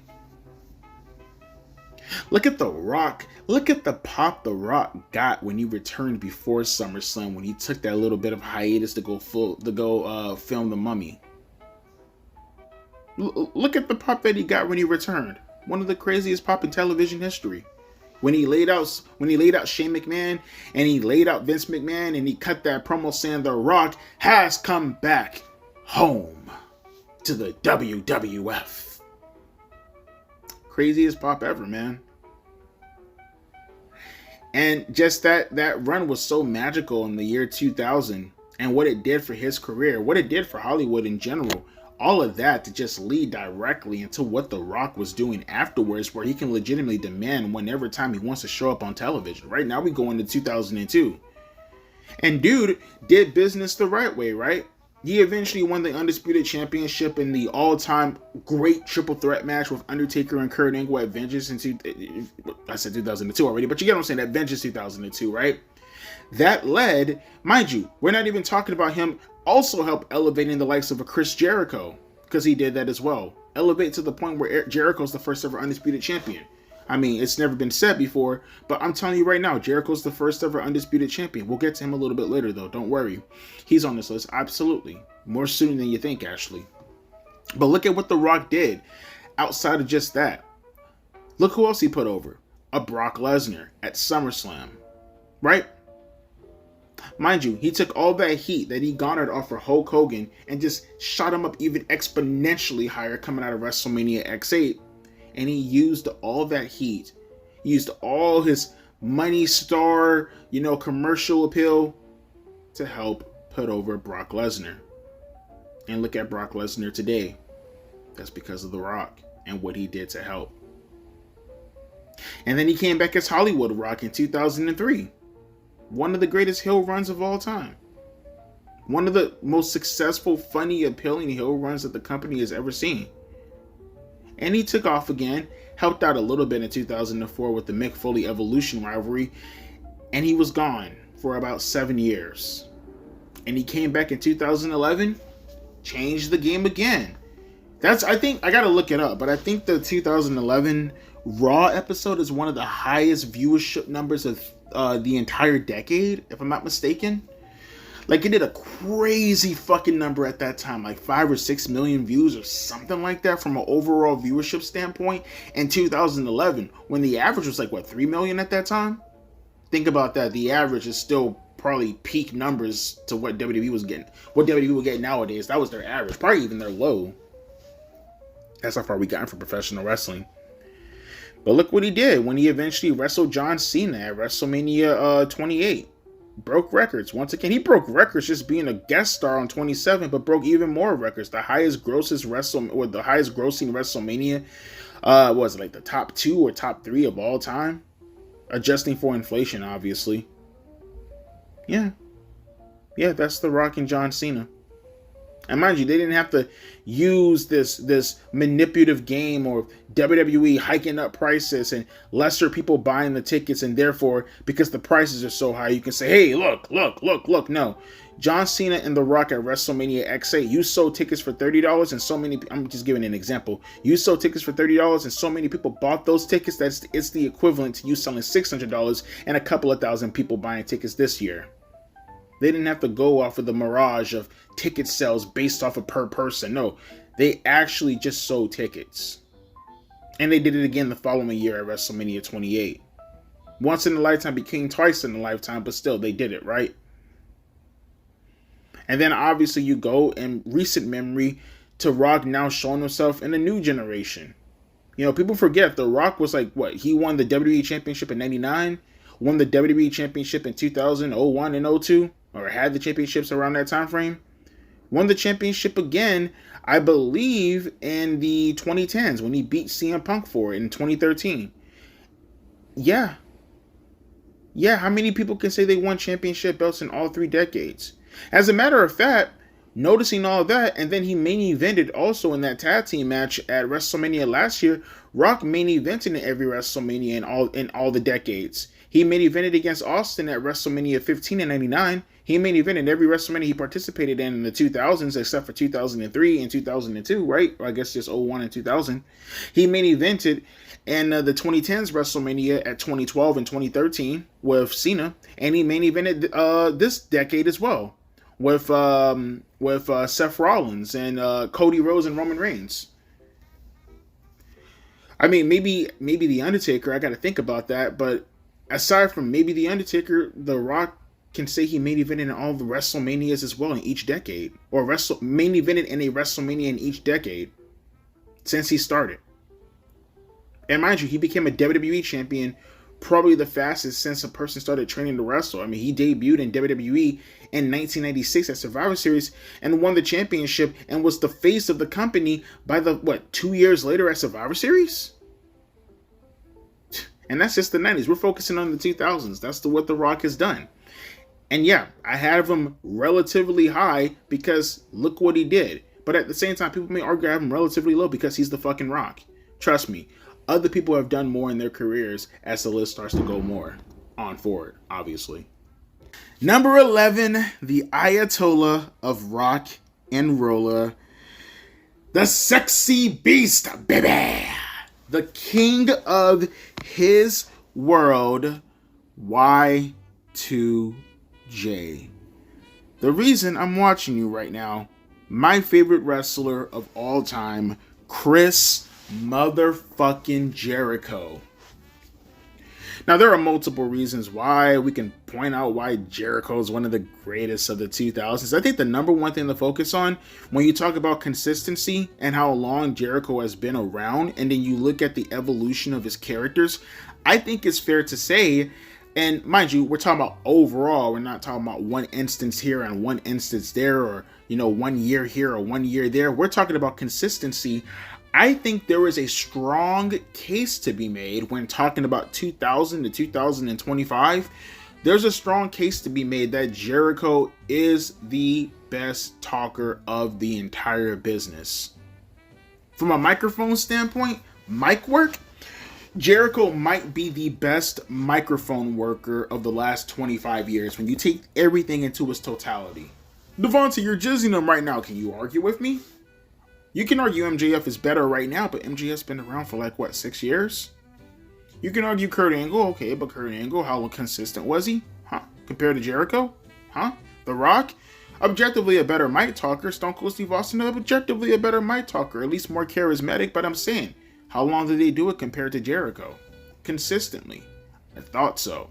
That's what I'm talking about. Everything in its totality, not focusing on one criteria. Now, obviously, you look at Jericho's run, dude is probably the king of the mid-cards. And I mean that in the most flattering way possible. Dude has probably won more Intercontinental Championships than I can count, right? Dude has probably involved himself in almost every scenario as far as peaking underneath the main event scene as humanly possible. Dude has always found himself in a spot where he's going to be feuding with an AJ Styles and having that little notable spot at WrestleMania, where he can be feuding with a Kevin Owens and having that little notable spot, where he can feud with a Christian, having a notable spot, he can feud with a Shawn Michaels, having that notable spot. He can go anywhere up and down the card you want to have Jericho at, and he's going to succeed at it. He can also main event WrestleMania, like he did with Triple H. You can argue that was a bad spot, but Jericho actually has that accolade now, right? He has that accolade right now, if you will, right? Not accolade, that's not a fucking word, I'm retarded. Former Undisputed Champion. Former World Heavyweight Champion as a standalone. Former WWE Champion as a standalone. Mind you, did I say Undisputed Champion? Because if I didn't, let me say that again. Wait, did I not say that? No, I'll just repeat myself one more time. Undisputed Champion. I think I forgot to say it. Man, Jericho, he's too humble to ever tell you that he's the first ever Undisputed Champion, but I keep forgetting to say that. But yeah, he's the first ever Undisputed Champion as well. He beat Austin and Rock on the same night to achieve that, by the way. You didn't know that? Jericho never told you that. I'm telling you, though, because I'm reminding you. Former European Champion, former Hardcore Champion, former Tag Team Champion, Unified and WWE, and World Champions. Participated in the first ever Elimination Chamber, participated in the first ever Money in the Bank ladder match. Jericho helped establish John Cena as a main event talent, not once, but twice. Once as a main event, and once as a guy to get him into the groove of things, and he allowed Cena to beat him. Mind you, this is the same year in 2002 where he main evented with the World Heavyweight Championship against Triple H. Yeah, that's Chris Jericho for you. The amount of accolades that can go up and down Chris Jericho just in the first run that he had before he left in 2005, I can be here all day. But we have more people to get to on the list, so let's move a little bit forward with Chris Jericho and go on to 2007 when he made his grand return in December. One of the biggest pops ever in Raw history as well. And what did he do with that? He started to flounder a little tiny bit as time started to go on, but guess what happened? He started to accuse you of being a hypocrite. He started to accuse you of not knowing what you were talking about, you stupid idiot. And he had one of the best feuds of all time, especially from a kayfabe scripted standpoint, no having to focus on backstage stuff, but just a straight up storytelling angle, had one of the best feuds of all time with Shawn Michaels, which eventually led to the World Heavyweight Championship being defended in their ladder match at No Mercy. All the stuff stemming off of the eyes with glass inside it, him punching Shawn Michaels' wife in the face, taking belt buckle whips to the body, missing his tooth. All that good shit stemmed off of Jericho and Shawn Michaels' monumental historic feud. Then he once again reinnovated himself when he stepped down from the mid card and stepped down from the main event scene and started to, dip his toes into the mid card scene a little tiny bit. Because look what he did with Rey Mysterio surrounding the Intercontinental Championship around that second wave of the SmackDown 6 in 2009. Then he started to do tag team stuff with Big Show and look at that, the Jericho stuff, right? And mind you, this is all a revamp from his initial Y2J run. That's the type of talent we're talking about with Chris Jericho. That is what he did. And then he came back once again in 2012. Save us, Y2J. Save us. Save us from the like of CM Punk and his hypocrisy with his drug usage. And you can argue from 2012 going forward, this is when Jericho started to dip a little tiny bit, right? He's not the same Chris Jericho as to where he was previously. But look at what he's doing, even with the decline. Now, when you get around 2013, that's when you could probably start saying, okay, is it really worth it, right? Because now he's feuding with Fandango, going into WrestleMania 29. And yeah, probably wasn't worth it. Probably the whole stuff with Jon Moxley and the pod and shit like that, not worth it. But look what it led up to afterwards. The List of Jericho, the Madonna, true Madonna professional wrestling revamping himself again, to team up with Kevin Owens. And look at what that developed. One of the greatest segments in that company's history. Surely one of the greatest segments of the 2010s with the Festival of Friendships with Kevin Owens. Did it lead anywhere? Unfortunately, no. But look what it did. But look what it also did as far as lighting the fire under Jericho's ass when he left WWE. That led to the creation of AEW because of what he did with Kenny Omega. Yep. Oh, and also he's the first ever AEW World Heavyweight Champion. Felt like I should probably throw that in there, just in case people forget. And yeah, he had a pretty strong run in AEW, but look at what he's doing right now. Now he's starting to ramp up to come to WWE again. His contract expired maybe a couple hours before I recorded this video. Now, for people who are going to call me biased as to why I have Jericho this high, do you disagree with anything that I said here? Would you note that maybe almost everything that entailed Chris Jericho, rather him being the first ever and almost everything that I mentioned, Money in the Bank, Elimination Chamber, Undisputed Champion, AEW World Heavyweight Champion, never mind all the historical stuff, never mind the fact that he is, when you take things into his consideration, one of the greatest mic workers in the 21st century. Never mind that his aesthetic as far as what he actually brought to the table with the colorful tights and the jacket and the fact that he's an overall rock star. Never mind his feud with the likes of The Rock and Benoit and Triple H and all of them guys. You have to ignore a lot of stuff when focusing on Chris Jericho to say why he shouldn't be number 11 and honestly an honorable mention to the top 10. Because you just be trying to fool yourself in the process of doing so. Jericho, number 11, and some of the greatest wrestlers of all time. Come on, baby! Alright, boys. We finally did it. We made our way towards the top 10 greatest wrestlers of the 21st century.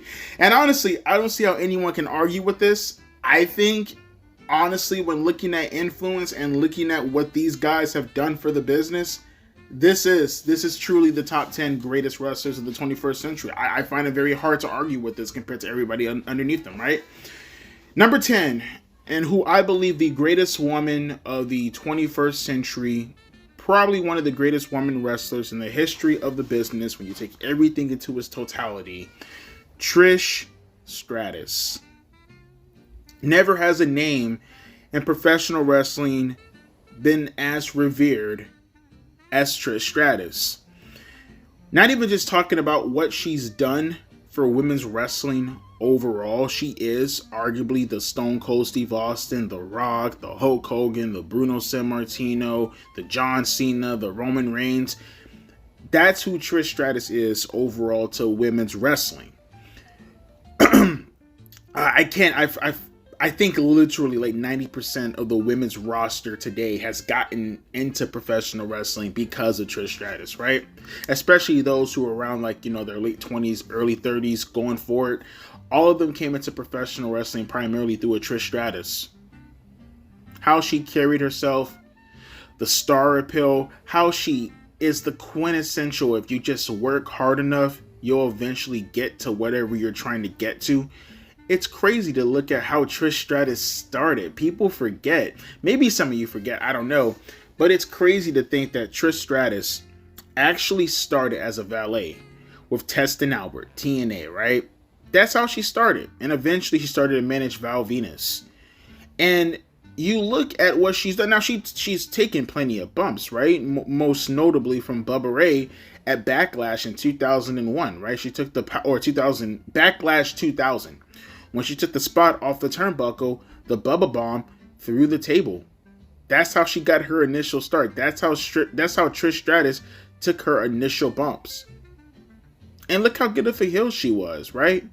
Look how good of a heel she was as she started to play throughout the year 2000, as she was screwing over the likes of the Hardy Boys and the Dudley Boys and Rikishi.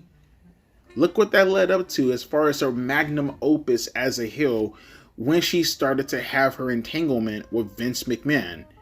And she literally was a homewrecker, cheating with a man whose wife was in a comatose state. That's what Trish Stratus did. That's who she was as a heel. Right? Getting into the face of Linda, making out with Vince in front of Linda. But then at the same time, she could be a sympathetic babyface in the midst of acting like a heel, because now you have Vince McMahon treating her like shit. You're my mistress, damn it. Get down on your knees and bark like a dog. Still has heat to this very day. You play that nowadays, you piss off so many feminists, you piss off so many libs. Whew, that right there is how you get heat. If you play that dog eating segment with Trish Stratus, which I think she, to this day, I'm not sure. I think she embraces it, but I think she talks about it in a way where she feels kind of uncomfortable, so I'm not too sure how she feels about it. But it just shows you her length as far as her versatility, if you will, as she develops her character. But people were pretty much wary as far as her in-ring work, right?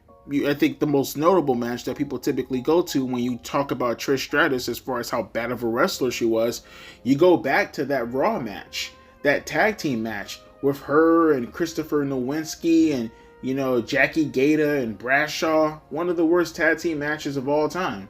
That is a horrendous, terrible fucking tag team match. One of the worst matches in the history of the business. And it was primarily because of how terrible Jackie was. But who was Jackie pretty much pairing off with? Trish Stratus. JR had to cut in commentary at some of the points. Mind you, this is not when the business was as over. It was exposed, but it was not as overexposed as to what it is right now. You still had to pretend, right? And even Jim Ross had to cut in a few times, letting people know, I'm sorry, guys, these girls and guys are new, right? Mostly talking about Jackie Gata because she was the absolute shits. That's who Trish Stratus had to go from as a performer.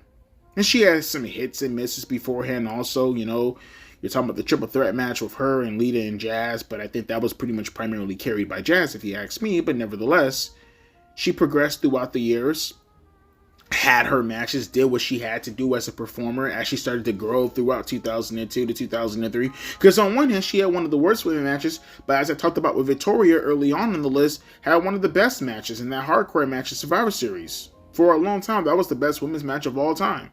But then again, you look at the standards of women's wrestling, and by women's wrestling, I mean in North America, obviously. We're not talking about Minami Toyota, that's in a different league of its own. We're not talking about the Joshi wrestlers, completely different leagues. In North America, that was the best women's match for a long time, was with Victoria at Survivor Series 2002. And she just kept growing as a performer, growing as a character, till eventually, mind you, now she's the face of women's wrestling at this point in time. She's now doing her thing as a character. And she's Lita before Lita was Lita, but as a character this time, right? She turns her back on Chris Jericho. She's now the love interest of Christian. And look at that. She has more heat on herself. She's starting to develop herself more as a character. She eventually starts to feud more and more with Lita. And that led to the historic main event on Monday Night Raw in December, which led to a lot of women's wrestlers thinking that, hey, I have a chance to make it in this business based off of this match alone. And that led to her, now you get around 2005, and this is when her actual in-ring prowess started to pick up even more, right? And eventually, she turns babyface again. She starts to feud with Mickie James. Had one of the better matches from a women's perspective, especially at that point in time at WrestleMania 22. And now, with her in-ring talents, we hit the marquee of how good of a performer Trish Stratus was. She was great in the ring. She was very, very good. That Finley training really started to hit the women more hard around that time, right? And mind you, again, this is pre-TNA knockouts. This is pre-women's revolution and all that other kind of shit, right? It was her and Trish carrying the entire brand on their back in 2006, which culminated in her retirement match, which I do think is one of the greatest women matches of all time, against Trish, ironically enough, against Lita at Unforgiven in Toronto of all places, right? But they did it on purpose as well. And that was her retirement match with Lita. And then she came back, being gone for so long. She would hit certain spots here and there, like WrestleMania 27 for an example, but really coming back into the groove of things was Evolution in 2018, which led to her match also outside of that with Charlotte Flair, and she still had it. They killed it at SummerSlam, what was it, like 2021 if I'm not mistaken? 2021 or 2019, one of those 2 years. Look what else that led to. Her having second win and having a whole new audience to perform in front of as far as a new generation with the whole Thank You Trish stuff, right? Led to her matches with the likes of Becky Lynch, for an example. And even nowadays, here and there, she's still, whenever she can, get in the ring and do what she can, right? That match with Becky Lynch, that steel cage match, in my opinion, is one of the better women matches of this entire decade. Mind you, this is Trish Stratus pushing 50 years old by this point in time in 2023. That's the type of performer Trish Stratus is. Spans decades, influenced so many talents, was the perfect catalyst of combining sexual appeal and actual in-ring prowess and bringing it together and molding it to make it what this is. This is the standard bearer. Trish Stratus, when it comes to women's wrestling, is the standard bearer. That's who she is as a performer. And that's why I believe out of all the women, anytime you talk about women's wrestling, you immediately go to Trish Stratus. Whenever you talk about your caricature as far as what you want in a performer from a women's standpoint, when you want to focus strictly on wrestling, you go to the Joshis. When you want to strictly focus on sexual appeal, you may have your subjective opinions. But when you want to bring them both together and actually show it off, you talk about Trish Stratus. She is the standard bearer. She is the status quo of what every perceived woman wrestler should be. And for my money, I think she's one of the greatest women wrestlers of all time for that. Not to mention all the other things that circulate around her, like her mic work, right? Her character development, her way where she could be a great heel or a great babyface because of how versatile she is. Not too many women can do what Trish Stratus can do. They can do one thing right. They can do two things right. But they're not a 5-tool player like a Trish Stratus is. On top of the people that she has happened to influence as time started to go on. She is one of the greatest women wrestlers of all time. And for my money, not just the greatest woman of the 21st century, but one of the greatest, if not the greatest women's wrestler in WWE history. Number 9 on my list is the Olympic gold medalist himself, Kurt Angle.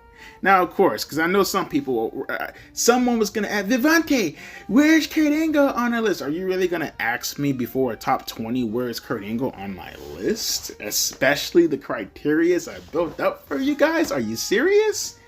Kurt Angle is one of the most well-rounded wrestlers in the history of the business. If not the most well-rounded wrestler from an in-ring perspective at the very least. But when you talk about the 5 tools, who is a better 5-tool player than a Kurt Angle? Microphone work, one of the all-time greats. Character work, one of the all-time greats. Can play heel and babyface, one of the all-time greats. From an in-ring perspective, from an in-ring perspective, Kurt Angle, is he one of the all-time greats? Let's see. I wonder, right? It's true. It's damn true. Now, Kurt Angle's start it's always going to be crazy to me, right? Because whenever you see Kurt Angle when he debuted in 1999 against, who was it? Not Steve Blackman. I think he actually debuted against Sean Stasiak when he was doing that whole bullshit meat gimmick, right? Back in Survivor Series in 99. You look at Kurt Angle and you don't really see much in the guy, right? You know, he gets in the microphone, he cuts these cliche, your town sucks, yerk, yerk, yerk, I hate you, yerk, yerk, yerk, oh, I hate your team, yerk, yerk, yerk. And he cut a bunch of promos like that throughout the year 2000, but you could see the promise. You could see the promise in the character. You could see the growth as far as his in-ring stuff is considered. And he has some hiccups here and there. Most notably, I think people talked about, you know, how he injured Hardcore Holly when he broke his arm with the moonsault. Yeah, obviously. Shit's gonna happen. But as a performer, as years started to go on, months in particular in the year 2000, because I mean, quite frankly, who has had a better year run than Kurt Angle, right? That's always the debate whenever you talk about first years, right? You talk about Brock Lesnar or you talk about Kurt Angle. Some runner-ups, obviously, you might discuss Asuka, you might discuss Sheamus, but I think in particular, most people tend to say Brock Lesnar or Kurt Angle as far as who had the best run year in WWE history. We're talking about a guy who started off the year 2000 as a Eurocontinental Champion. Yes, you heard me right, a Eurocontinental Champion, meaning he held the Intercontinental Championship and the European Championship at the same time. And then eventually he won the King of the Ring. And then eventually he won the WWE Championship from The Rock, not even a full year removed from his debut. Kurt Angle debuted in November of 1999. He won the WWE Championship at No Mercy, which means that was October of 2000. That's how much confidence they had in him. That's how much. And we're talking about a championship reign that consisted of him wrestling in the most famous match, arguably of all time, the Armageddon 2000 Hell in a Cell match, right? We're talking about a rare heel versus heel match with Triple H that you don't see very often. We're talking about something that main evented over Triple H and Stone Cold in their 3 Stages of Hell match when he wrestled The Rock in the main event of No Way Out. And look, even when he lost the WWE Championship, look what he was still doing, still constantly in the penultimate matches, right? With the likes of a Chris Benoit, for an example. With the likes of a Shane McMahon in one of the most brutal matches of all time. One can't even argue, even with Austin and Jericho and Benoit main eventing the King of the Ring in 2001, that whole show circulated mainly around Kurt Angle because of what he did throughout the quarterfinals, or the semifinals, mind you, or throughout the actual finals when he showed up against Edge, and throughout the entire show when he eventually had to go wrestle Shane McMahon, which he fucked up his tailbone in the process of doing. That's Kurt Angle as a talent. He was the star of the Invasion angle, or one of the stars of the Invasion angle at the very least. He was the catalyst as to why WWF even won, because he was the informant. They had this whole angle going on with Stone Cold Steve Austin being called the guy who was the snake in the group. You know, don't trust anyone. Austin DTA is what Taz said to him, but it was Kurt Angle the entire time. He was the catalyst for why WWF survived during the Invasion angle. And he turned heel, and he was a fantastic heel. And that led to him having some of his best work, because now you get around 2002 and he cut his hair off, and this is when you actually get the wrestling machine Kurt Angle. He was already starting to get better in the ring in 2001 and showing off what he can do, but 2002 Kurt Angle is when you get the wrestling machine Kurt Angle. That's when you get one of the greatest performers in the history of the business from an in-ring perspective, right? Because now you're getting all these classic matches, obviously Edge at Backlash and at Judgment Day 2002. You're starting to get... He had a match with Hulk Hogan, for God's sakes, and made it look really, really good. He even tapped out Hogan. How many people can say they tapped out Hulk Hogan, right? Having classics, one of the best openers of all time with the likes of a Rey Mysterio, for an example. Had a classic triple threat match with The Undertaker and The Rock. Leading that up, going into a classic match with Chris Benoit, Unforgiven. Leading that up, going into one of the greatest tag team matches in North American history with Chris Benoit and Rey Mysterio and Kurt Angle. By the way, first ever SmackDown Tag Team Champions.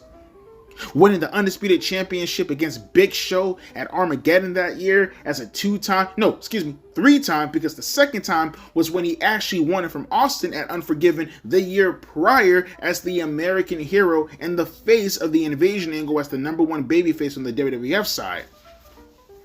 Right? It's either him or The Rock, take your pick. And that led into the Royal Rumble, as far as I'm considered the best singles match in WWE history, against Chris Benoit for the WWE Championship. And now he has his babyface run after his WrestleMania 19 match with Brock Lesnar. And he's just as good as a babyface as he is as a heel, fully establishing or further establishing a John Cena after John Cena debuted against him a year prior. And mind you, Kurt Angle's a babyface. And then he had to lead the way throughout 2004 as a heel when he's general manager because of his neck injury, right? Starting to act up on him a little bit. He's a general manager, showing off his versatility even more. Feuding with the likes of Eddie Guerrero. Having to lead the way as the World Heavyweight Champion in 2006 after he was further establishing a John Cena after having one of the greatest matches of all time against Shawn Michaels at WrestleMania 21. This is his whole resume, and we're barely 4 years into his entire run. You go into 2005, same thing. Like I said, further establishing those two guys. You go into 2006, he's the World Heavyweight Champion, and he's killing it every time he has a match. His Undertaker match at No Way Out 2006 is one of the most underrated matches that I never see anyone talk about. And yeah, Kurt Angle eventually left, and eventually he did go to TNA, and eventually he had to work in TNA, and he had to help put them on the map and help establish them, of course. But look at the work he did in TNA as well. One of the highest grossing pay-per-views of all time was that Lockdown match with him and Samoa Joe, which felt like a fucking UFC match, as far as the build is considered.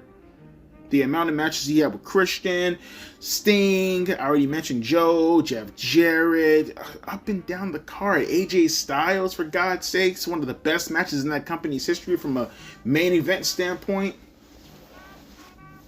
Yeah. And I might argue that Kurt Angle had the best debut in TNA history also, with that headbutt to Samoa Joe. Mind you, all of this stuff that I'm talking about, Kurt Angle wasn't even in the business for 10 years. People forget, his 10-year anniversary hit towards the latter portions of the Main Event Mafia gimmick in 2009. And by that point, the Main Event Mafia probably already separated. Then he hit 10 years in the business. He's a machine. No pun intended. He's a fucking machine. He has been one of the most decorated world champions, one of the greatest in-ring performers, one of the funniest superstars, and at the same time could be one of the most depraved superstars. Just so much range and the work that Kurt Angle has produced for the business, bro. I can go on and on and on. I can talk about how many great matches he has had outside of just the people that I focused on, like a Shawn Michaels or a Benoit or any of those guys, right? You can easily, or even the TNA guys that I focused on as well, right? Or the Rey Mysterios of the world that I focused on as well, or the Eddie Guerrero. See what I mean? You can go up and down, bro, every which way. And mind you, he had multiple classic matches with all these superstars, multiple classic matches in the SmackDown 6 era. That's the type of competitor Kurt Angle is. And one may even say, I've seen people say that he's the wrestler of the decade. I don't see why that would be a hard argument to have. If we were just talking about the 2000s in particular, he'd probably be higher up on this list. But we take into equation the entire 21st century, and unfortunately, Kurt Angle did slow up towards the latter portions of the 2010. So that's why he's a little bit lower on this list. But if we were just strictly talking about the 2000s, he might even be number one. He's so good. He's such a fucking legend. And that's why he's an Olympic gold medalist. And he won it, say it with me now, with a broken freaking neck. Number 8. Or do I have him at number 9 or number 8? I think I have Kurt Angle at number 8, right? No, number 9. Number 9, Kurt Angle. Number 8 is coming up next. Number 8, The Animal, Batista. Yeah! I am a liberal retard. No, I'm sorry. I like Batista. He's awesome, okay?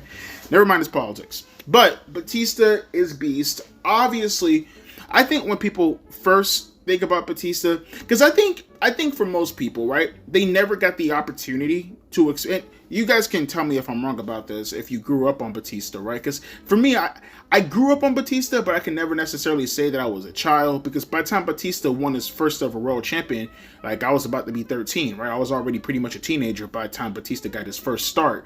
So it's like, it might hit a little bit different for me versus how it hits different for you guys. But I think the majority of people got into professional wrestling around like that mid to late 2000 portion. So they never got the opportunity to really experience someone like a Brock Lesnar, right? And with Brock, he was such a fucking maniac. He was so superhuman. His intensity was so fucking crazy. You know, people who were not there to experience a Brock Lesnar, or were there to experience like a Bill Goldberg, for an example, right? I feel like Batista fit that mold. And to go a step further, even more so than a Brock Lesnar and especially a Bill Goldberg, Batista had a certain charisma about him, right? Right? Whether we're talking about like, the Latino looking spiky, I know he's Filipino, but I mean like the Latino type of looking hair. And I think most people think that Batista is Latino, even though he's not. He's more Asian than he is Spanish, which is saying much because he's not Spanish, he's just Asian. But you look at his hair, you got the 2000s, fucking Limp Biscuit looking soul patch on his face. And then like he has the clothes and he has the sunglasses. No Diddy, he has the body. And he just Batista's one of those rare characters where he can look like an Ultimate Warrior, but not act like an Ultimate Warrior, right? He can look like an Ultimate Warrior. He can look like a Hulk Hogan. He can look like a Brock Lesnar. He can look like all the bodybuilders, the Lex Lugers of the world and the Stings of the world.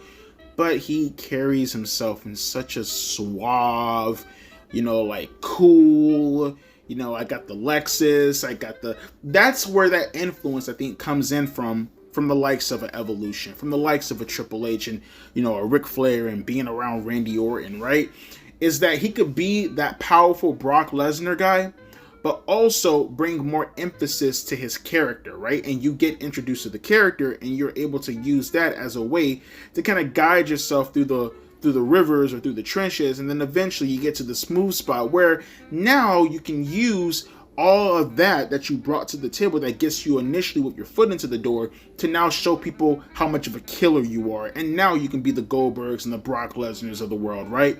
That's Batista for you. He has just such a certain aura and charisma around him that I felt got him more over. Like, you look at the 2004 stuff, right?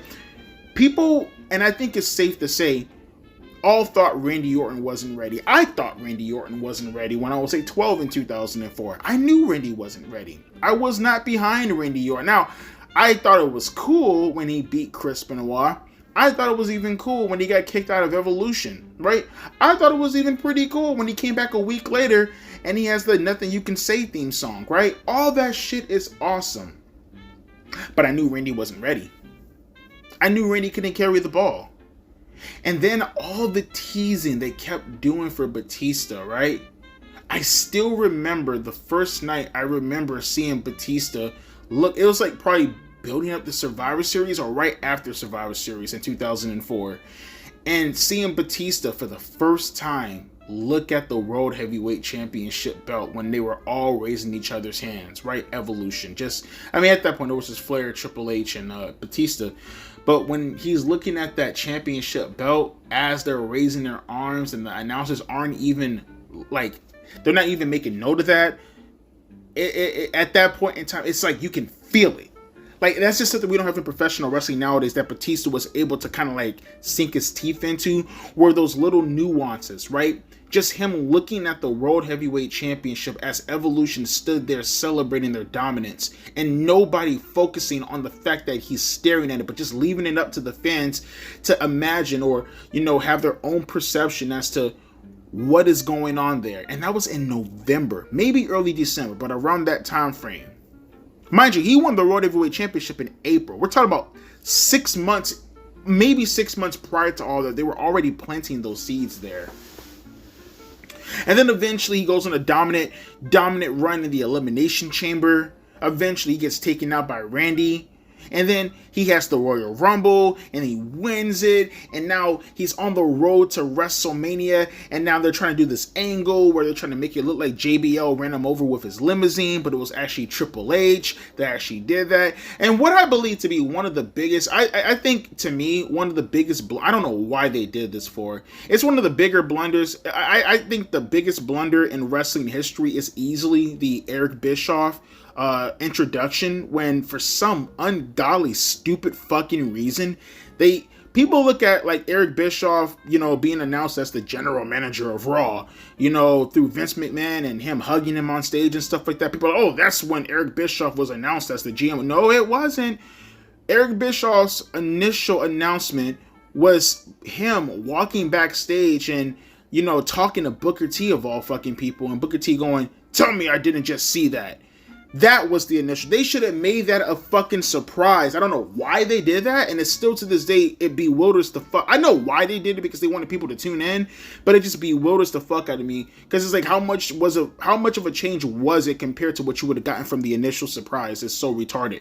Another one is Batista standing behind the when Triple H and Ric Flair are explaining what they did. I mean, for some of the newer fans, kind of like how Solo Sikoa was discussing amongst his family and Jacob Fatu was behind the wall hearing everything the entire time. That initial gimmick stems off of what happened with Batista, Triple H, and Ric Flair, right? They did the same thing too. Whereas, like, you didn't have to do that. Like, you could just have Batista listen in and then come out to the ring and then point to the vignette and then show him standing behind the wall hearing everybody the entire time and then have the turn, right? That's what you could have done. But they wanted to get the thumbs in, thumbs down bullshit in, and it is, iconic. So I guess, all's in to ends well, or however that fucking saying goes. And you were off to the races. He powerbombed Triple H through the table. He signed to stay on Raw, and you were off to the races. And he won the World Heavyweight Championship in what I perceive to be a subpar ass match, but nevertheless, he won the World Heavyweight Championship, and he's one of the greatest World Heavyweight Champions of all time. He went to SmackDown. He now has his identity. He's feuding off and on with Booker T, off screen and on screen, and it led to his feud with The Undertaker, which I still think, like, they don't get their just due. Like, eventually I'm going to have, like, my own best rivalries, like, maybe my top 50 best rivalries of all time. Maybe that might be my next project next year. I don't know. Or later on December this year. I'll make that a choice probably if I remember. But that rivalry with The Undertaker, carrying them throughout WrestleMania, magic, success. The fact that they were able to do that much with each other is fucking insane. It's fucking insane. That WrestleMania, that was the best match on the entire card, arguably. Either that or the Money in the Bank match. I thought Undertaker and Batista had a better match than Shawn Michaels and John Cena.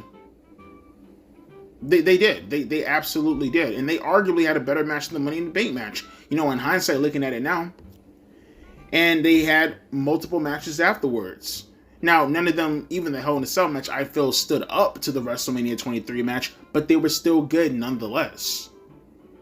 And yeah, Batista was pretty off and on as the years started to go on. John Cena clearly usurped him by this point in time, right? When you get around 2007 going forward and stuff like that. And he wasn't the same performer as to how he was prior to that, right? Had a little fun heel turn in 2010, kissing babies and hugging fat girls. And he returned and he lost all his muscle mass and, in my opinion, some of his aura when he started to feud with Bryan Danielson during the whole Evolution run and shit, right? Which was way too short-lived, but I get it was only because of the Bryan Danielson and the Shield stuff he wanted to get over. And he had one more run with Triple H, a couple of years later at, what would that have been? That would have been WrestleMania 35, right? If I'm not mistaken. It could have been 34, but I think it was 35. Yeah. Yeah, that's the entire run of Batista. But man, oh man, was it magic. Those initial years, that 2005 to 2008 run from Batista, that was peak, man. Those were the glory days of Batista. God, that's what got him up to the list. That's what got him this high up, if anything else, was what he did in that 20. Maybe I'll even say 2005 to 2007. I feel like that's more Batista's peak. 2005 to 2007. Spiky hair Batista before he started doing the low boy. Yeah, that's the best Batista. Oh, this is gonna be great right here. I can see the pitchforks pitching right about now. Devontae, you have him way too high. You have him above Kurt Angle and Stone Cold and The Rock. Yes. I have the biggest wrestler of the decade, the biggest wrestler of the last 10 years, the biggest wrestler and arguably the biggest stable in the last 20 years. And the highest spot of anybody in this generation. Yeah, I did that because, duh. just duh. Like you gotta put aside your personal bias, bro. Like from time to time. Of course, Roman Reigns deserves to be being this high up on the list. Who has had a better fucking career throughout the latter portions of the 2010s and throughout the duration of the 2020s so far? Nobody. The dude is like the I guess Drake, like, what is that okay to say? I don't really listen to Drake's music, but like, is like Drake just going off of, the position that I see him in and hearing him throughout the news, throughout the last 10 years or so, maybe last 15 years, is Roman Reigns equivalent to Drake as far as, his position currently in wrestling right now? I would say so, right? I'm not going to say he's like the biggest rapper in the history of rap music. That's fucking stupid. But he is certainly the biggest rapper currently going strong right now. Easily, by far. Not even fucking close, right? In terms of Drake, it's probably, either him or Kendrick Lamar. But you get what I'm saying, though. Same thing could be said about Roman Reigns. That's who Roman Reigns is right now. He is the tribal chief. Now, you can make an argument that the big dog stuff, you don't have to like the big dog shit. The big dog shit was fucking cringe. But once again, objectively, just like I talked about when I was speaking on Jon Moxley's name, I don't have to like what he's doing on television to at least focus on the fact that objectively the dude is on television. He is on television, and he's right there. When you turn the channel, you're constantly seeing him. He is constantly in the mainstream. He is constantly in the main event scene. That is who he was, and that's why I'm focusing on it. It's pretty obvious. I think it's very obvious, but again, people are going to get biased whenever they see the list, right? But put that to the side, right? Put aside the big dog stuff and focus on the influence when he first started off with the Shield, right? Obviously, we talked about this already when we focused on Jon Moxley and Seth Rollins earlier on. But when he was with the Shield, he was the powerhouse. He was the guy, the suave guy, the guy who didn't get pinned in any of his matches. The guy who was pretty much doing all the grunt work for Moxley and Rollins during their tenure within the group in itself.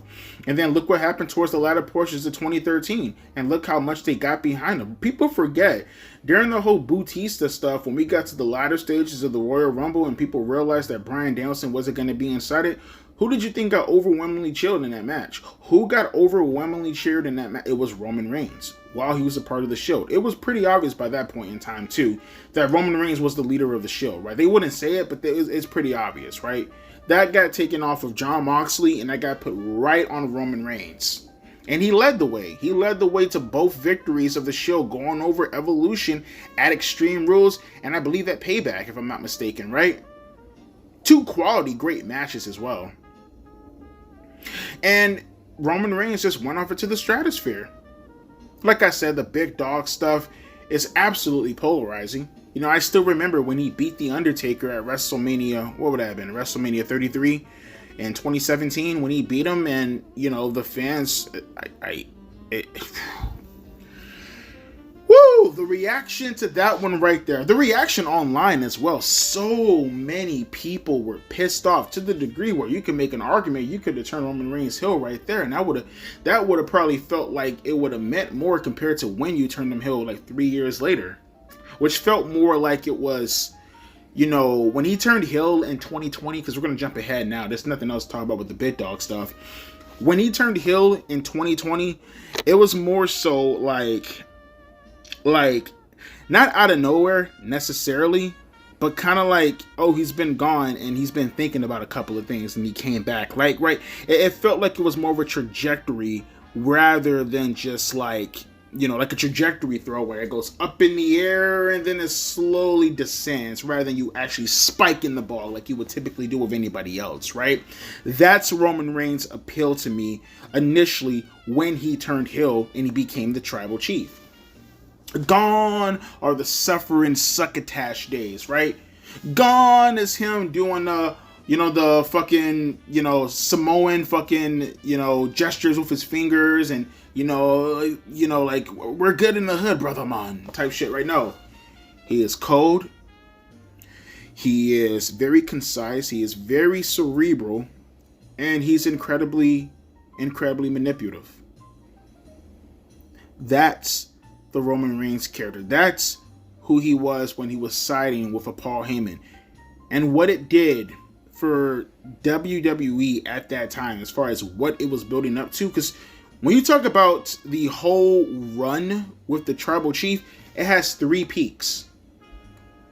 3 peaks. Never mind the initial run with the Roman Reigns Tribal Chief gimmick when he was actually peaking as, like the longest reigning WWE champion. That alone is already something worth an accolade, but put that to the side for a second. The first peak came when he had his initial run and he started the feud with Jey Uso. Some of the most quality, in my opinion, just going off of the story and the drama and the soap opera-ness about it, maybe some of the most quality television writing that I've seen in a long time. Remember, if you guys remember, I was all over that initial Jey Uso Roman Reigns feud. I was very much into it, very, very much. From the the stuff they did at Clash at the Champions all the way up into Hell in a Cell. I loved all that shit. And then you had another peak, which is arguably the best peak, right? When we talk about the Sami Zayn and Roman Reigns aspect, right? And you introduce Jey Uso to not liking Sami, and you have the gang completely together. Solo Sikoa has joined the group, and that was some of the best television. Some of the best television that I've seen WWE. To the point that, if you guys remember, going into the Royal Rumble, because that was one of the best War Games matches I've seen from the WWE era, at least with the finish and everything. And you come out of the Royal Rumble with Sami Zayn getting hit in the back, hitting Roman Reigns in the back with the chair, very similar to how Seth Rollins did the Shield. All that stuff building up into a crescendo. Remember, around that point in time, going into the Elimination Chamber, brother, like, that's all I could talk about was the kayfabe stuff that was going on in WWE. That entire February stuff, that's all I could talk about was the kayfabe stuff surrounding the bloodline angle because of Roman Reigns being the champion. And that's not even to mention all the segments that they were doing where they were just so cohesive with their storytelling. I think that was the point in time where it was easy to relate to you guys, to let you know why the in-ring stuff did not matter. That it was so easy to show you guys just based off of the examples of what the bloodline was doing at that time. That's the second peak. Mind you, ending with what happened at WrestleMania with the Usos and Sami and Kevin Owens. Then you get the third peak with The Rock now joining the bloodline, right? And that leading into what we've seen as to being one of the best main events in WrestleMania history last year. Peaking with Roman Reigns finally losing the WWE Championship after nearly holding it for 4 years. That's why Roman Reigns is so high up on the list. So before you guys start coming down my cage, the big dog was cringe, recency bias this, recency bias that, please put The Rock higher even though he only had 2 solid runs in WWE as far as a continuous year. You need to stop being this guy, Devontae. Recognize that I'm not saying Roman Reigns is better than The Rock. Recognize that I'm not saying Roman Reigns is better than Stone Cold Steve Austin. Hell, I might not even put him over Kurt Angle as an overall career. But when you're focusing on the 2020s, when you're focusing on the 2010s, when you're focusing on the greatest wrestlers of the 21st century, yeah, kind of. And I might even put him over Kurt Angle, to be honest. I like Kurt more than Roman, but I might put Roman over Kurt as far as career status because he just objectively had a better career than Kurt Angle on a mainstream platform. At least a more consistent one, if you will. But yeah, Roman Reigns is absolutely deserved of the spot. To say otherwise just shows how biased you are. Number 6 on my list is the Beast incarnate himself, Brock Lesnar. Now, obviously, when you talk about Brock Lesnar, he's one of those cats that has 2 runs, right? I think when you talk about Brock Lesnar in his initial run in 2002 to 2004, most people will argue that that is enough to get him at least in the lower portions of the list, right? At least around, that top 60, maybe top right below the 50s, right? Just based off of that first run. And if it was just that first run, he would be in that position, right? I might argue, and maybe I might put him around like 52, 51, arguably. But it's what he did afterwards that pushes him over the top, because now Brock Lesnar isn't a part of just one generation. Now Brock Lesnar is a part of two generations. Right, like you see that initial one with Brock Lesnar, that initial run when Brock Lesnar is all over the place. He's killing people left and right. His domination when he initially starts, what he did to poor Spike Dudley, what he did to Al Snow, what he did to Maven, what he did to the Hardy Boys, what he did to RVD, what he did to Hulk Hogan, what he did to Ric Flair, what he eventually did to The Rock. The domination that he had that led into his feud with The Undertaker, that led to one of the greatest Hell in a Cell matches of all time at No Mercy in 2002. How that led to Brock Lesnar turning face after his match with The Big Show at Survivor Series, and that led all the way into him dominating the Royal Rumble. That led all the way into him main eventing WrestleMania. Let me put this into context for you guys really, really fast, just so you can have a pure understanding really quick. Hang on for a second, because if I'm not mistaken, I'm going to type this in really quick. Brock Lesnar, just to kind of paint this out for you real quick, debut. He debuted March 18th of 2002, right?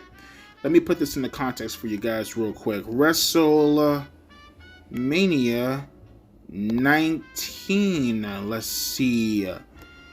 WrestleMania 19 happened March 30th. To put this into context for you guys, okay? Two things. He debuted after WrestleMania X8. Right? He debuted after WrestleMania. Let's put that into context, okay? WrestleMania. Let me see. WrestleMania X8 was... That date was the day before. So he came the Raw after WrestleMania. Right? If you were watching WrestleMania X8 that night, watching Hogan and Rock face off, watching Triple H and Jericho in the main event, and you guys, after seeing that WrestleMania, are now trying to speculate, predict to yourselves, who's going to main event WrestleMania 19? What's going to happen at WrestleMania 19 in 2003? Would you have guessed that Brock Lesnar was going to be the guy to main event WrestleMania 19? No, you wouldn't have. Why? Because Brock wasn't even on the main roster yet. He debuted on the main roster the next night. That night, you had no clue Brock was... You didn't even know who Brock Lesnar was. And he main evented the next year's WrestleMania. Do you know how insanely monumental that is? But let me paint something else for you, okay? I think I talked about this before. Look at the Just Bring It. Look at the Just Bring It. WWF SmackDown Just Bring It. Look at the cover of the game, right? Look at the cover of the game. It's The Rock. Would you have guessed that Brock Lesnar would have been the next front cover star for both video games? He was a part of the lineup in the first Shut Your Mouth game with Triple H pointing. He's a part of the guys in the line behind Triple H. And then Here Comes the Pain. Mind you, the game named after him. He's the front cover star. That is how monumental Brock Lesnar was. That is the kind of run he had initially. That is what that man did going into 2003. He wasn't even on the main roster for a full year. Well, I think he was on the main roster for a year and a week before he main evented his first WrestleMania. Yep. And then he had a babyface run. And then he turned heel again. And he was one of the most diabolical heels of all time. Look at what he did to Stephanie McMahon. Look what he did to Zach Gowen, for an example, right? Dude brutalized a one-legged man in front of his mom. Wiped his blood on his chest. That's the kind of diabolical creature Brock Lesnar was. It's crazy too. I think the main criticism with Brock Lesnar, stemming off of his first run compared to his second run, is the fact that he evidently lost all of his charisma. Lost his microphone skills too. People forget Brock Lesnar, he knew how to talk in the microphone. You go back to 2003, Brock was a mic guy. He knew how to talk. He was very good on the microphone, as a matter of fact. If you go back and see what he was saying, he was very good. He was a very effective heel as well. And then you had the second run, and it's not as dominating necessarily. Yes and no. It was dominating, but it was not dominating in the same manner as to how he was dominating in the early run. And not to mention, he was a worse wrestler compared to how he was in 2002, 2003, 2004. Obviously, evidently so. Plus, he was younger at the time, right? You look at Brock Lesnar when he has his second run in 2012, he is still a monster, though. And he's now being presented in a different way. He's now the guy who just defeated the Streak. He's now the guy who held the WWE Championship hostage, to be fair, not showing up on television more often than he should. But now the newer audience, now the newer fans are seeing Brock Lesnar in this light, and they think of him as a monster, as a killer, as a destructive beast. And you have Paul Heyman now on his side doing all the talking, more often than what Paul was doing back in 2002. People forget about that too. Paul and Brock were only linked with each other consistently from 2002 to 2000, really just 2002. Paul and Brock maybe linked together once in a while in 2003, but that was primarily Paul Heyman being general manager of SmackDown as much as it was him doing anything with Brock Lesnar. Remember, Stephanie McMahon was pretty much the person running the show at that point in time. Paul Heyman linked up with Brock Lesnar for a little bit in 2003, but not really much. And then by that point, when you get to early 2004, Brock was gone by WrestleMania time in March. Like, look at that. He debuted the night after WrestleMania X8. He main evented the following show, and he was gone by that next year's WrestleMania. It's like he was re-upping his contract every year. That's who Brock Lesnar was. He is a strong reason why WWE doesn't go so hard in their baby faces when they start to build them up, because of the Brock Lesnar effect. Because of what he did when he took his ball and he went home afterwards. Yeah. Good influence or bad influence, that's up to you, but Brock Lesnar is an influence. And then you look at his path as far as what he went down towards, like I said, throughout the 2010s, and the work he's done with the likes of a John Cena, with the likes of a Bryan Danielson, a CM Punk, a Rey Mysterio, an AJ Styles, a Bill Goldberg, a Samoa Joe, and the list goes on and on and on. A Triple H. Did I say CM Punk? If I didn't, I'm going to say him again. If I did, I'm sorry about that. Dude has worked with literally everyone and everything. Did everything. Randy Orton as well. Like everyone, everything you can imagine, think of, he has done. Roman Reigns as well. Yes. Multiple times with Roman Reigns. For 10 years, Roman Reigns. God damn it. And now he's towards his twilight. He's towards the end of his career. He brought legitimacy to WWE when it was lacking it very hard. He brought a little bit of a jolt of electrician when he showed back up in 2012. That's what Brock Lesnar did. There's a tale of two tapes, and one of those tapes may be better than the other tape, but that other tape is what put it over the top. The other tape is what got you guys to even recognize who Brock Lesnar was. And that's why he's in the top 10. Almost the top 5. But whatever makes up the top 5, trust me, all intense. And I'm pretty sure if you can kind of do your math, try to do a process of elimination, you can figure out who's in the top 5. But trust me, the top 5 exists for a reason, and Brock Lesnar is for sure an honorable mention that's at top 5. Okay, folks, here we are. After so long, we finally made it to the top 5. The top 5 best wrestlers of the 21st century. And of course, it's got to be my boy Shawn Michaels, man. Of course. HBK himself, right? HB Shizzle. Now, the fun thing about Shawn Michaels is that he is, we just said this about Brock Lesnar, but I can't think of anybody else who epitomizes the tale of two tapes like a Shawn Michaels. We're talking about a guy who had a strong run in the 1990s, right?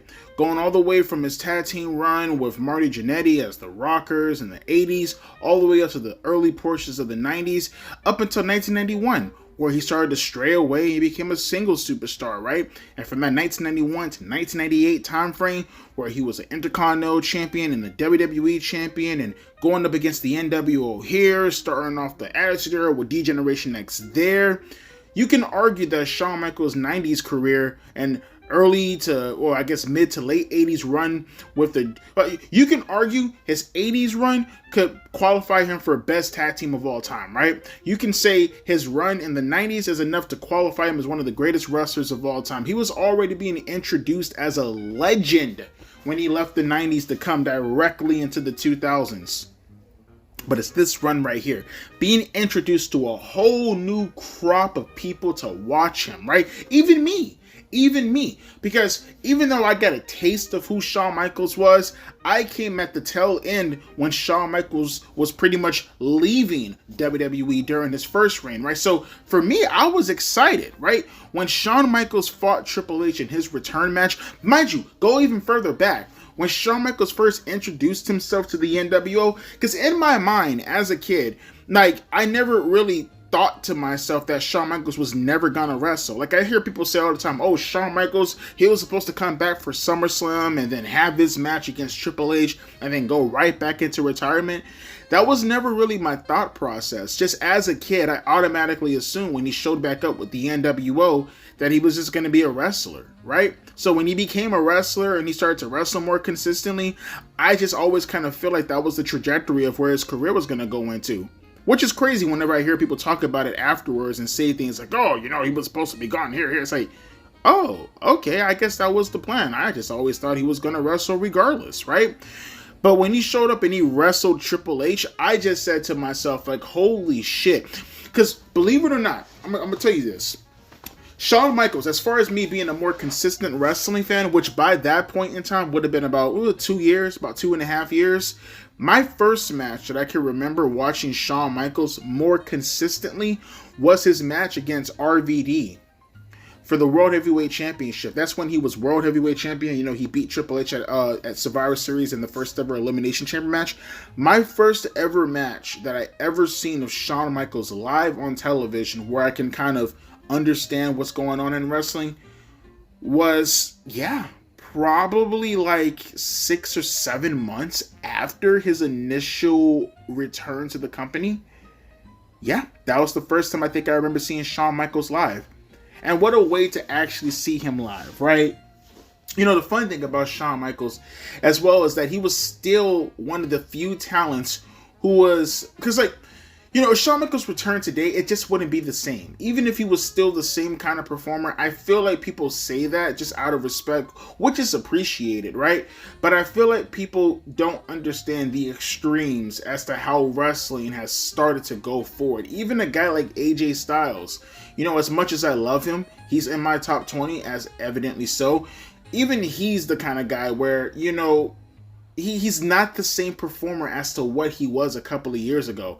And Shawn Michaels wasn't even the performer that AJ Styles was in his prime, and AJ Styles fits more of this time frame than Shawn Michaels surely does. He's clearly a huge influence, but he's not that kind of guy, and he never was that kind of guy. He was never like a Kenny Omega or a Young Bucks or a Will Ospreay. That fits more of an AJ Styles when he was younger, but certainly not a Shawn Michaels. You know, my whole thing when seeing Shawn Michaels run was he can still perform and outperform the people that are in mainstream wrestling today, to this very point. There are a few people who can fly like a Shawn Michaels. There are some who could probably be a little bit more innovative, like a Jeff Hardy or an RVD or a Rey Mysterio. But Shawn Michaels can still somewhat do the majority of the shit that they can do and still have the charisma, still have the pomp and circumstances, still have the decorum about him that makes Shawn Michaels who Shawn Michaels is, right? It wasn't just the high risk taking. It wasn't just being no different than the guys that you see on television like a RVD or a Jeff or a Ray, even though those guys were probably a notch above Shawn Michaels from a high risk standpoint or a high flyer standpoint. It's that he could still do the majority of those things those guys can do, and still present himself as a main event talent, still carry himself in the manner as to how he carried himself. And he was still able to perform and do what he can do in 1998 as to what he was doing in 2002. If anything, like fine wine, he only got better with age because his storytelling got even more on point compared to where it was back in 98 or 97 or even 96 when I feel like he was in his prime in the MJ of professional wrestling, right?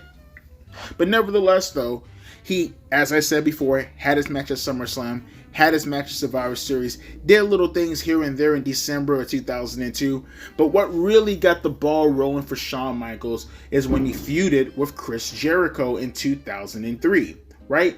You had the whole little storyline that took place in the Royal Rumble with Jericho thinking he can do the same thing Shawn Michaels did and go 1 all the way down to 30, only to be dumped out the ring by Shawn Michaels himself, only to get back in the ring and screw over Shawn Michaels and bust him open and all this kind of shit. That's what led to Shawn and Jericho feuding and eventually it climaxing at WrestleMania 19, which was arguably match of the night, right? And then he starts to continue even more further. The fun thing about Shawn Michaels and Triple H, for that matter, is even with their initial feud starting off in the way that it started off, that's what brought Shawn Michaels out of retirement to begin with, kayfabe-wise. It's always nice to see Shawn Michaels and him do what he was doing between 02 and 04. And no matter if he was like doing feuds with the likes of Chris Jericho here, or feuding with Christian there, for an example, or feuding with Edge, or feuding with any of these guys, right? It always, well, maybe not Edge, because that was a little bit further on. Let's say Benoit, for an example. No matter what happened between 2002 to 2004, they all felt like side quests, and his main target was always Triple H, right?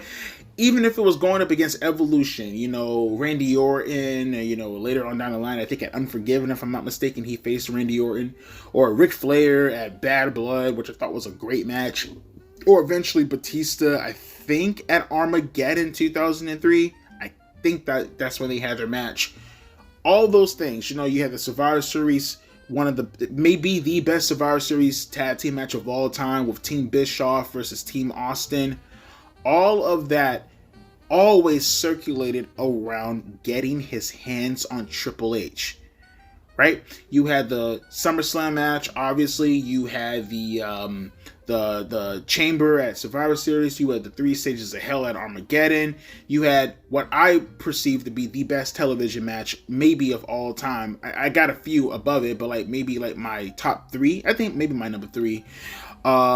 His match with Triple H for the World Heavyweight Championship on New Year's Eve in 2003, the Last Man Standing match at the Royal Rumble, all of it, the triple threat matches involving him and Benoit and Triple H, all of it led to the creme de la creme, which was their Hell in a Cell match, right? Which, to be frank, I didn't even like it that much. I still think their SummerSlam match is better than all their matches, but that's what it led up to. And he was finally able to put that chapter behind him, and now he's Shawn Michaels, no longer wearing the tights. Now he has the loose pants because he has to wear a knee brace underneath it. If you guys never knew, that's why he did wear the loose pants over the actual tights in itself.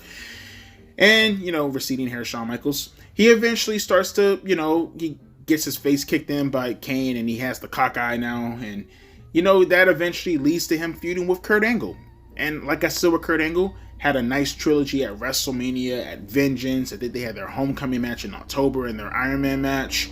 And all of it essentially led, right, to the match with Shawn Michaels. Goddamn helicopter. Wanna go by? It eventually led to Shawn Michaels versus Hulk Hogan at SummerSlam, which people, look at and they take the piss out of, because obviously it was Shawn Michaels pretty much just fucking around with Hulk Hogan and goofing around for all intents and purposes, because that absolutely is what it was.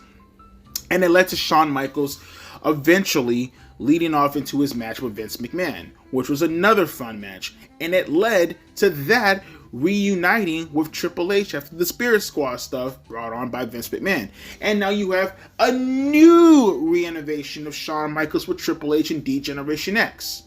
And yeah, all of that pretty much led up to Shawn Michaels doing his stuff with John Cena for a little bit, obviously, while Triple H is out with his knee injury, and them getting back together. And essentially that leading up to the Jericho stuff. I'm leaving out a bunch of shit, obviously. Actually, no, let me not leave this out. The Ric Flair stuff as well, leading up into WrestleMania 24. The retirement match, one of the best matches of all time from a storytelling standpoint. I'm sorry, I love you. Super kick, right?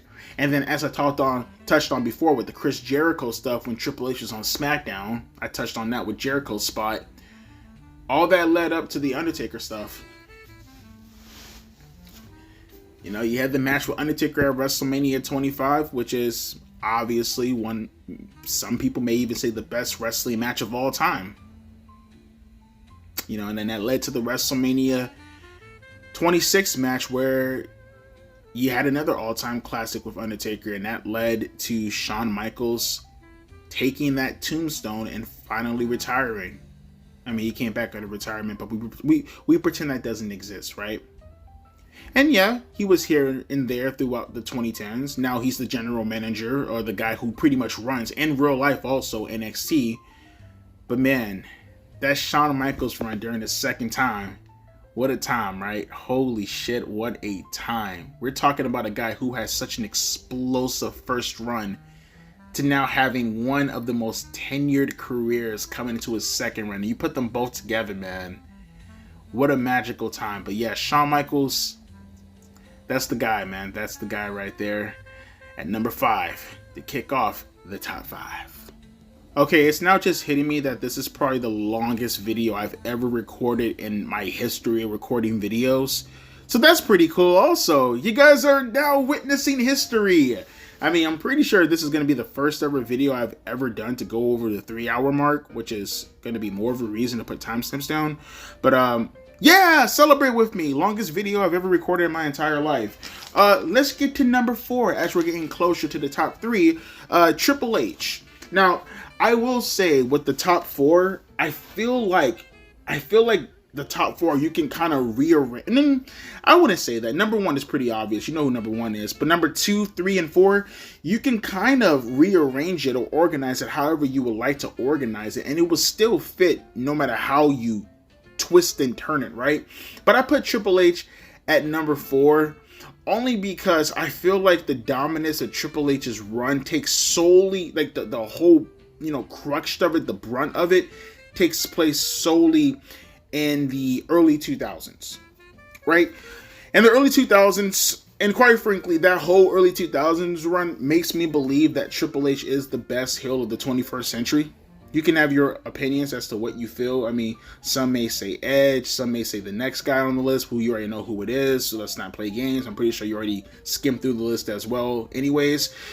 But with Triple H, I feel like Triple H's run in the early 2000s, from 2000 to 2005, is goated.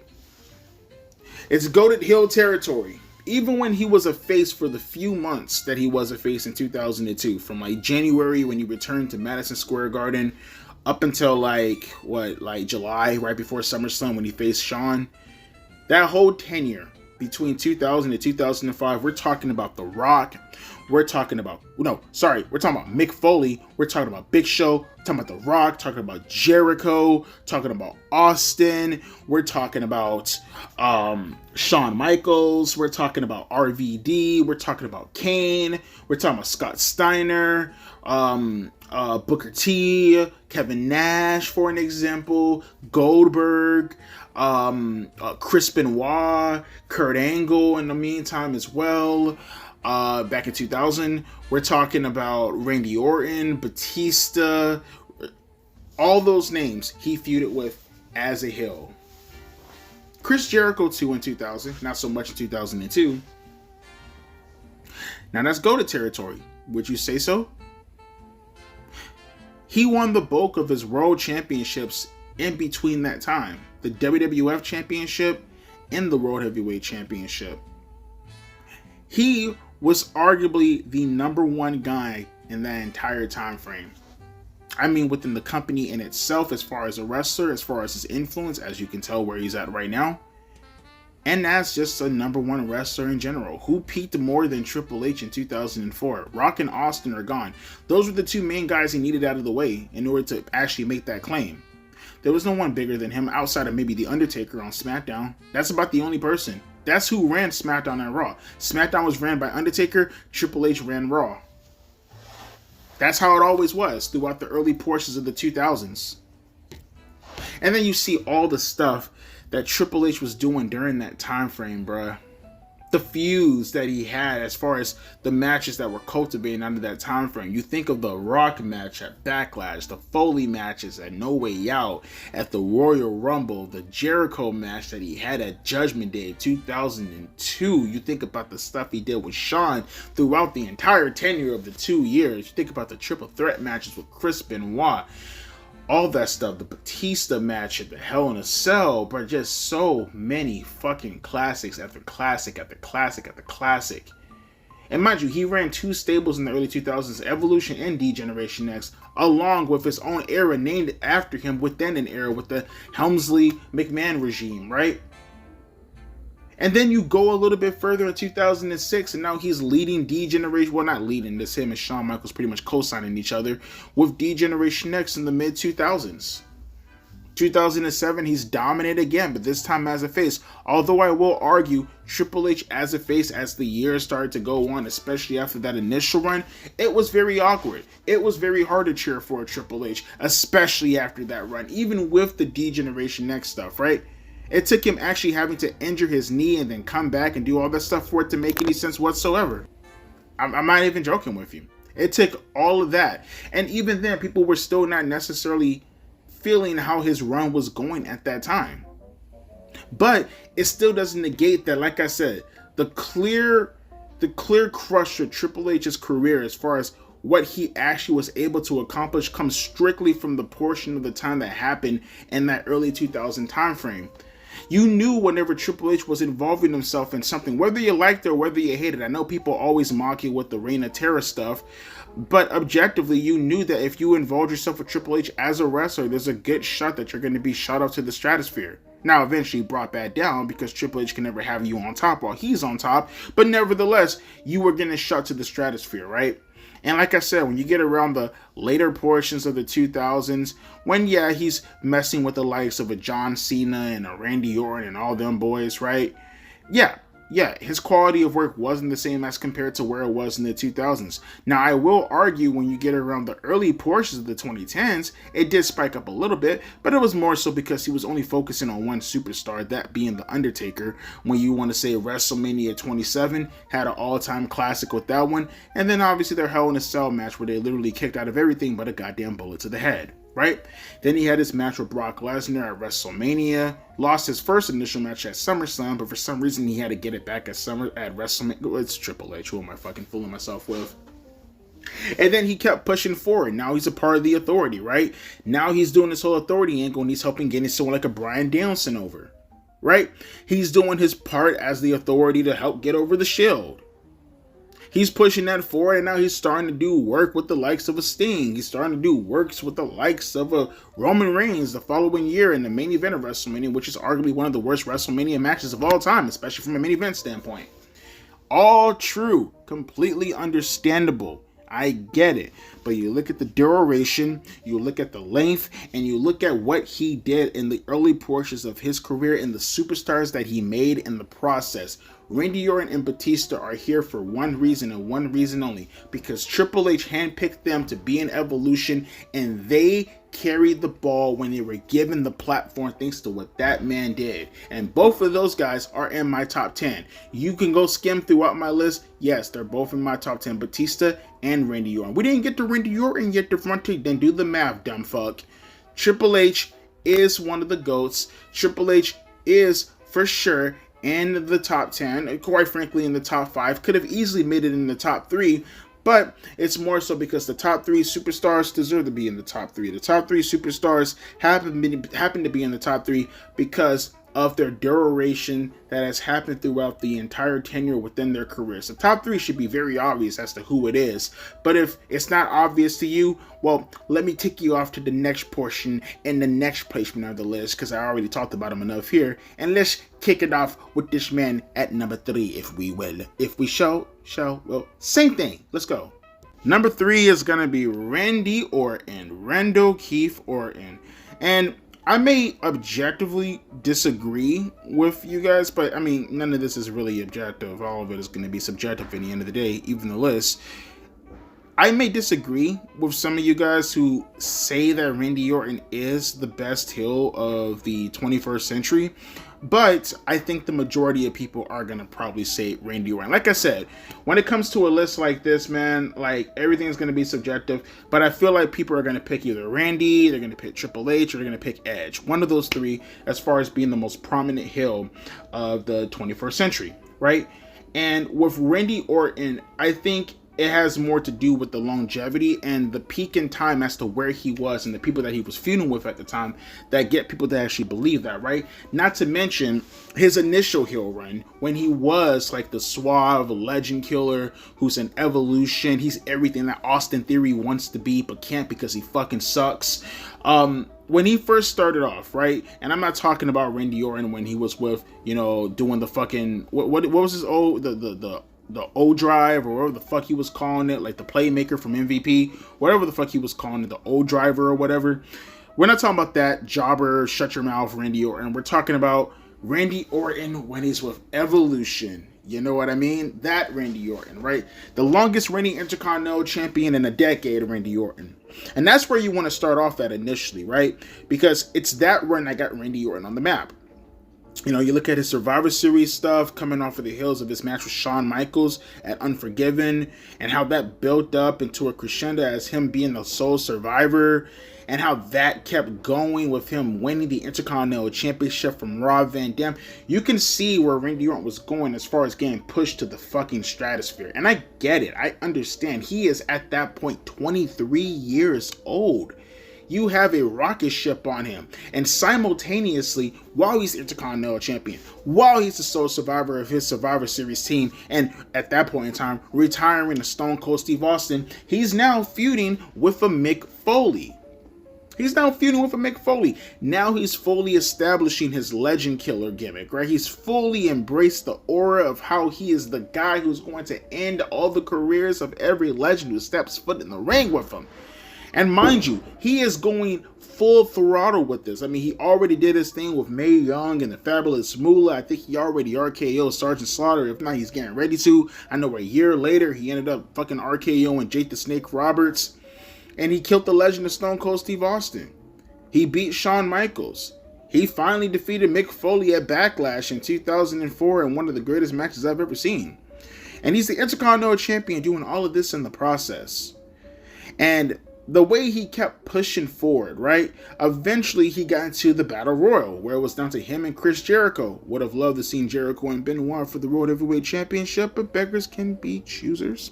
Randy eventually did win that Battle Royal, which led to him having this match against Chris Benoit at SummerSlam and becoming the youngest World Heavyweight Champion of all time, right? Even besting Brock Lesnar at that point, because Brock was 25 when he won his WWE Championship, maybe even 26, when Randy was 24 years old as World Heavyweight Champion. And like I said earlier on when talking about Batista, he was not ready. That was a very forgetful championship reign. Hell, he lost it back to Triple H in a month at Unforgiven. And he went on to feud with Triple H for a little bit longer, having one-on-one matches, last-minute standing matches at the Royal Rumble, all these kinds of goddamn stipulations and matches, only for it to mean nothing. And honestly, Randy Orton, for the most part, was starting to dwindle a little bit before he got into the ring and feuded with The Undertaker throughout 2005.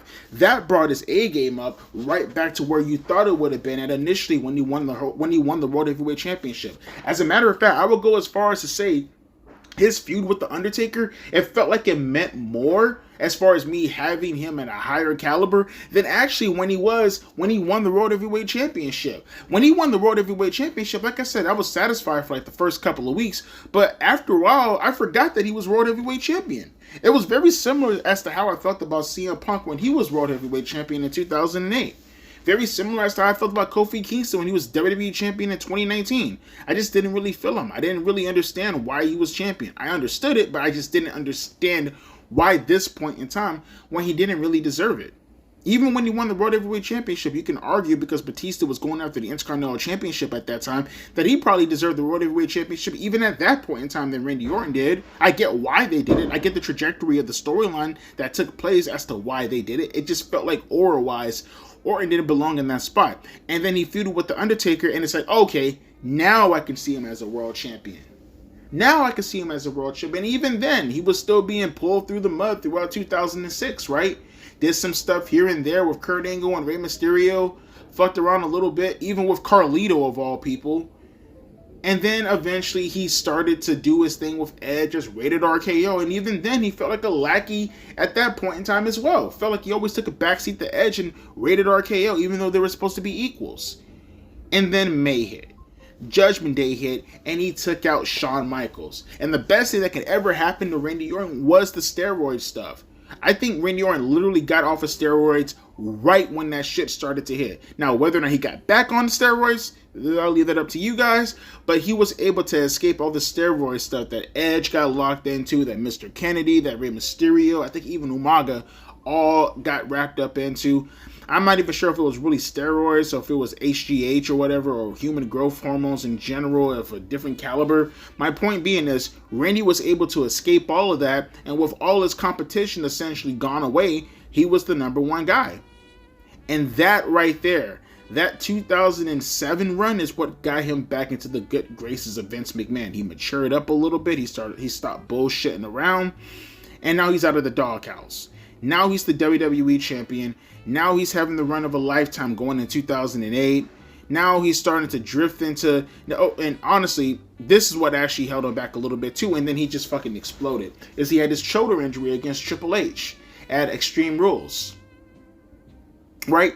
All that goodwill he built up as a heel, feuding with Shawn Michaels and Jericho and Jeff Hardy, all gone away in an instant like that after his stuff with Triple H, right? Even feuded with John Cena for a little bit, coming out of 2007, going into 2008, along with Triple H.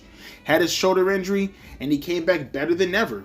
He eventually ended up doing the whole legacy stuff going into 2009, and now he's dickhead Randy Orton. Not just because of his personality, because he looks like an actual dickhead. He shaved his head completely bald, and he looks like the end of a penis that's been uncut, right? Right? Or I guess cut, if you pull your skin down. I don't know. How many of you guys are flaccid? No diddy. With Randy Orton doing this whole little legacy run with the snake, and he's the Viper, he has completely revamped himself from his suave, legend killer, ladies' man gimmick into this absolute, unadulterated fucking psychopath. He is a psychopath who's going to do anything and everything to get even. Obviously, most people remember what happened with him feuding with Triple H going into WrestleMania, the stuff with him handcuffing Triple H to the ropes and making out with Stephanie, who's unconscious. I actually think that's the highest viewed video on WWE's YouTube channel, if I'm not mistaken.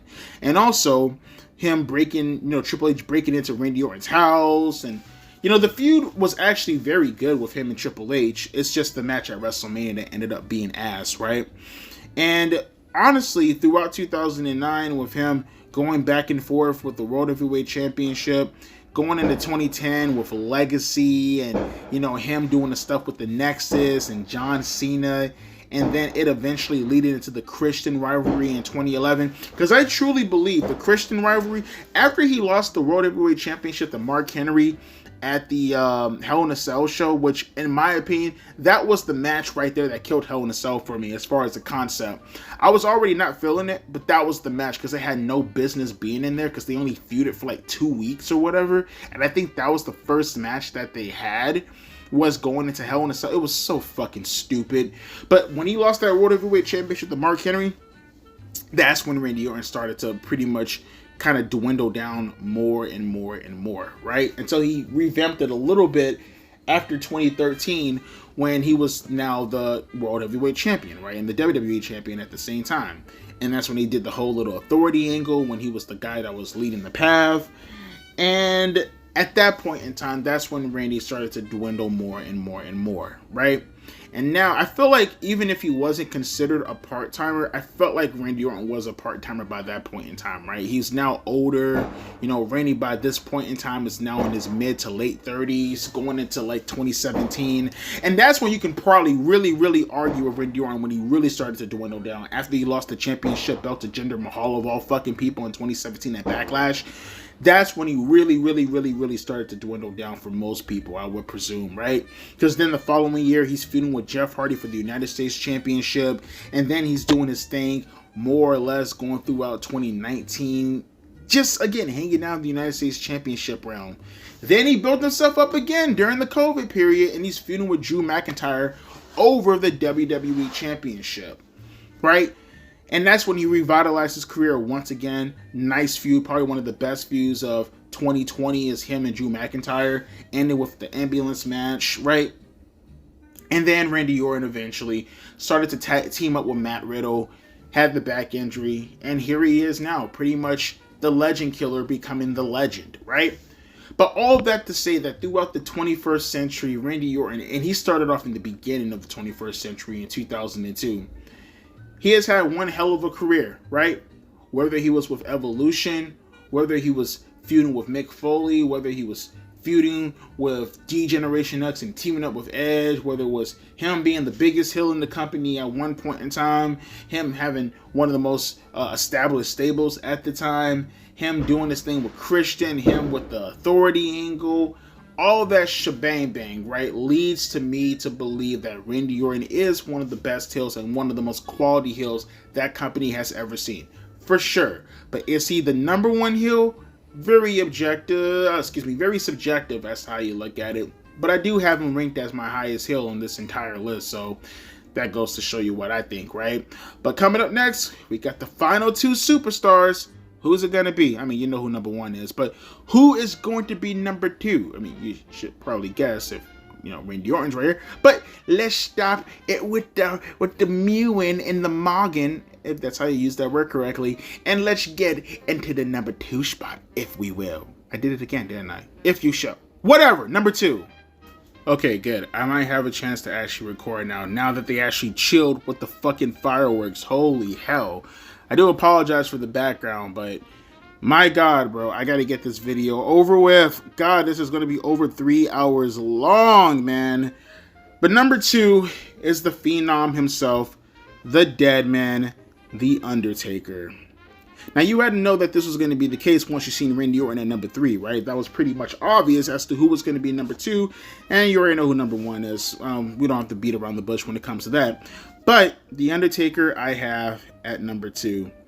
Talk about a guy. Now, mind you, you know the funny thing about Undertaker, by the time you get to the year 2000, commentators, Undertaker himself was already referring to what he's been doing by that point in time as a decade of destruction. Now, they say that because Undertaker debuted, as most of you guys know, at Survivor Series in 1990. 1990 is when The Undertaker debuted, and he was already considered a legend by the time you get to the year 2000. And what a way to start off, right? We're talking about the American Badass gimmick. Mind you, by this time when he debuts in 2000, he's no longer what you would consider to be the Dead Man gimmick, right? The actual Dead Man gimmick. All that is behind him. He started off the 21st century as, you know, Dead Man Incorporated. And even within the Dead Man gimmick, the American Badass gimmick, we have two tales of two tastes of that. So you have the American Badass guy who's rolling around with Limp Bizkit or Kid Rock, and now he's Big Evil, right? Now he's like a legitimate fucking biker. You know, he's beating up people. He's now just being Mark Calloway, essentially, calling himself The Undertaker, right? And it's like, all that stuff was fine and dandy, right? Even has some quality matches throughout that time. His first match with Triple H at WrestleMania 17. Obviously, you go to the stuff that he was doing with, you know, RVD. I thought that was a fine match at Vengeance in 2002. And then 2001, excuse me. And then 2002, you know, the stuff with Brock, the stuff with Rock, the stuff with Kurt Angle. Even Ric Flair at WrestleMania X8. You know, 2003 wasn't one of his finest years, but once you got around to like the latter portions when he was feuding with Kurt Angle and John Cena and Brock Lesnar once again, that's when it got a little bit more quality, if you ask me. But I think when it comes to The Undertaker and what people actually remember him, because I think some people try to force out their mind the American Badass stuff. I don't know why. I thought it was a fun gimmick. It's the Dead Man stuff, right? His return as the Dead Man. He had his match with Vince McMahon at Survivor Series, a Buried Alive match, and Kane ended up burying Undertaker. And he came back at WrestleMania. Mind you, all the mind games that he was playing. And very similar to Shawn Michaels, where it's like, damn, I only got the chance to witness Shawn Michaels legitimately in bits and pieces. I never really could remember or get into anything that he was doing live until 2002. Same thing with The Undertaker. I never really got into the Phenom stuff. I seen videotapes, obviously. I've seen DVDs at that point in time, obviously. But my recollection of The Undertaker, as far as watching him live as the Deadman, did not start until 2004 as well. He returned to WrestleMania 20. He came with Paul Bearer, and now he's the Deadman. He's the Phenom all over again. And when I tell you, for me, as a little kid, what that meant, because it was like, I never got the opportunity to live through the Deadman gimmick, and now I get to actually see it every week, right? And he did some stuff that I didn't think were really, fun initially. The stuff he did with Booker T, I didn't really like that all too much. The Dudley Boy stuff.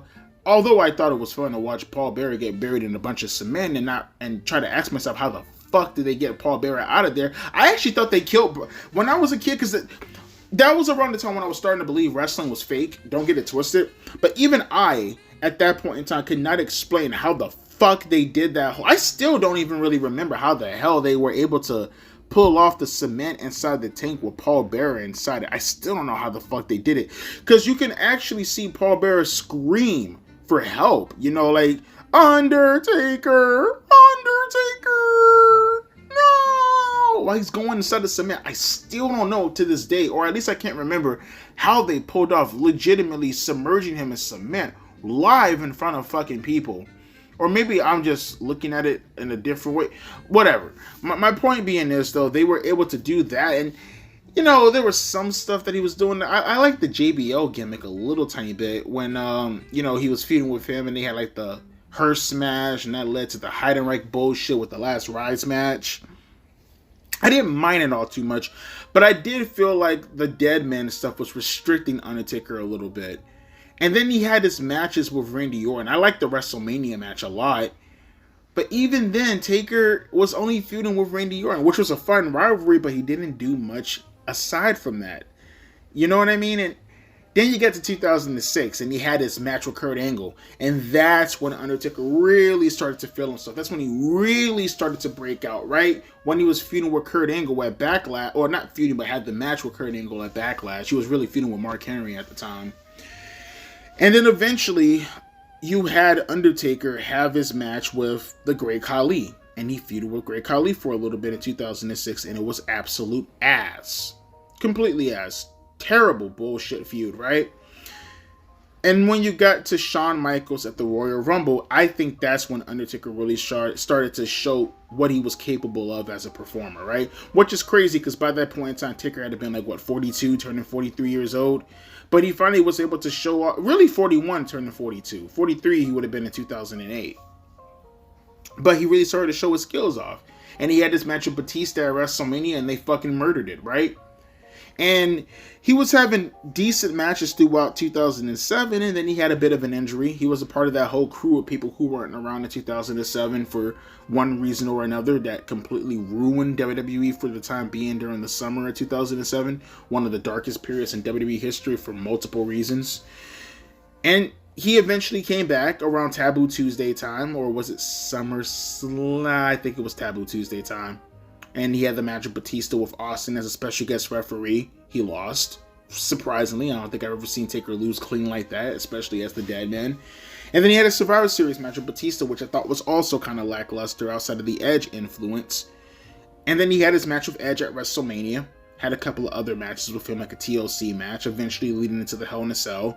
And all this builds up into the Big Show bullshit, which we can skip over. We can skip over the Vladimir Kozlov stuff, and we can get directly into what I talked about with Shawn Michaels, which was the damn fireworks happening again, you sons of bitches. The damn Shawn Michaels match at WrestleMania 25 and at 26, right? Which were all fine and dandy. We already talked about that during the Shawn Michaels spot.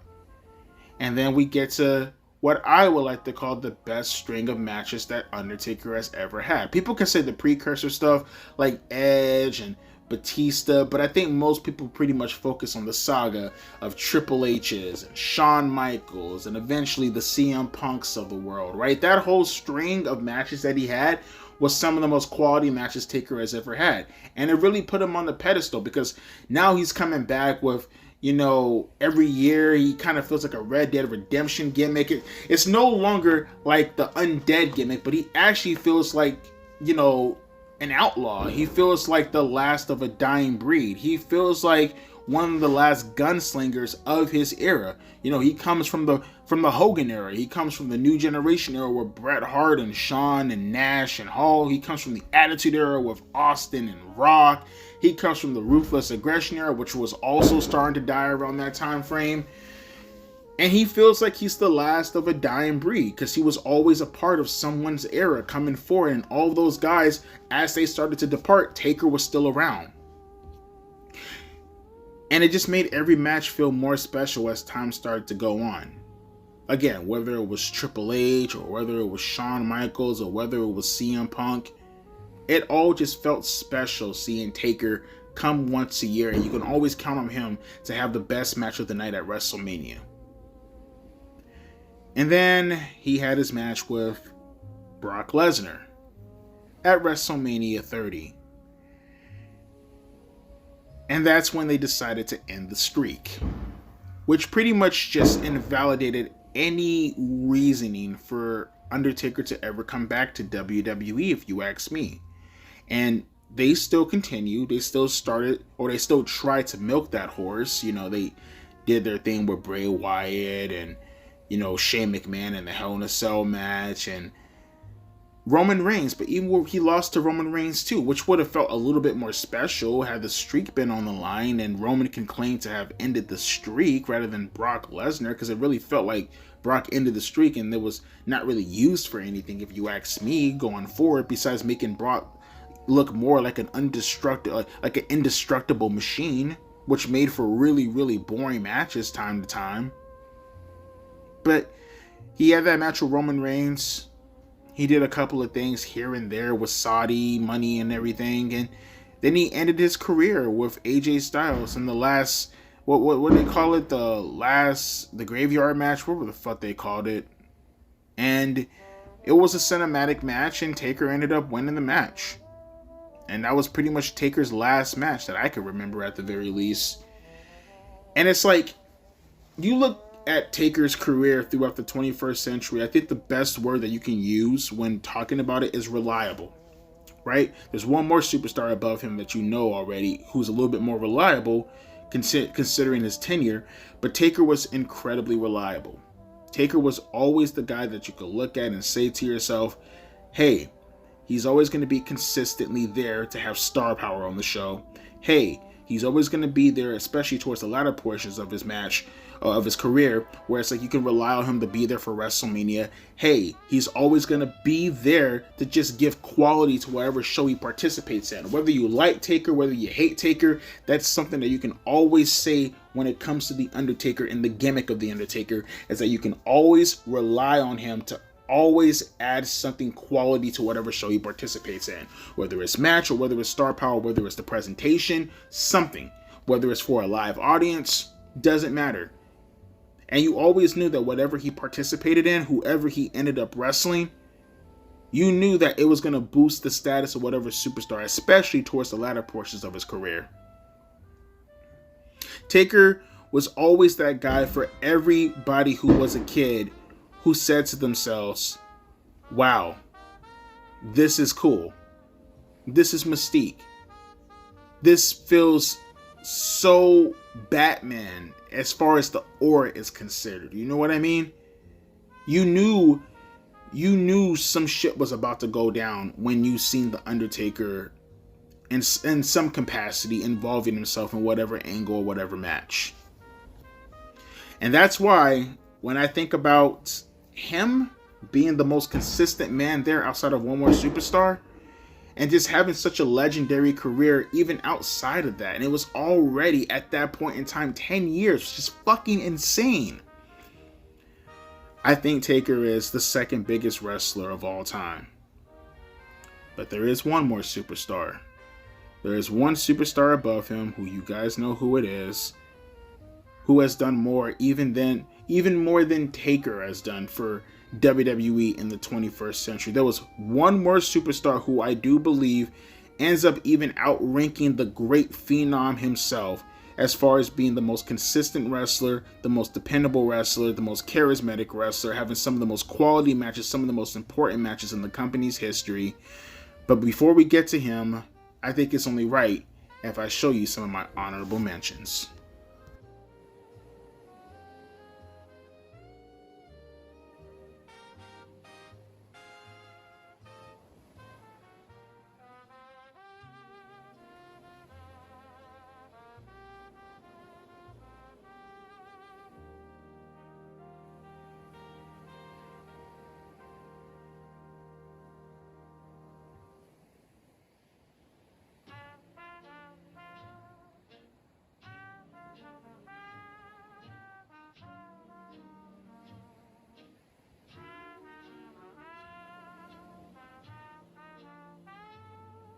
And the greatest wrestler of the 21st century, finally, we've made it here, is John Cena. Now, I didn't think this had to be said. You knew who number one was when you heard number 100. It was pretty evident. It was pretty obvious.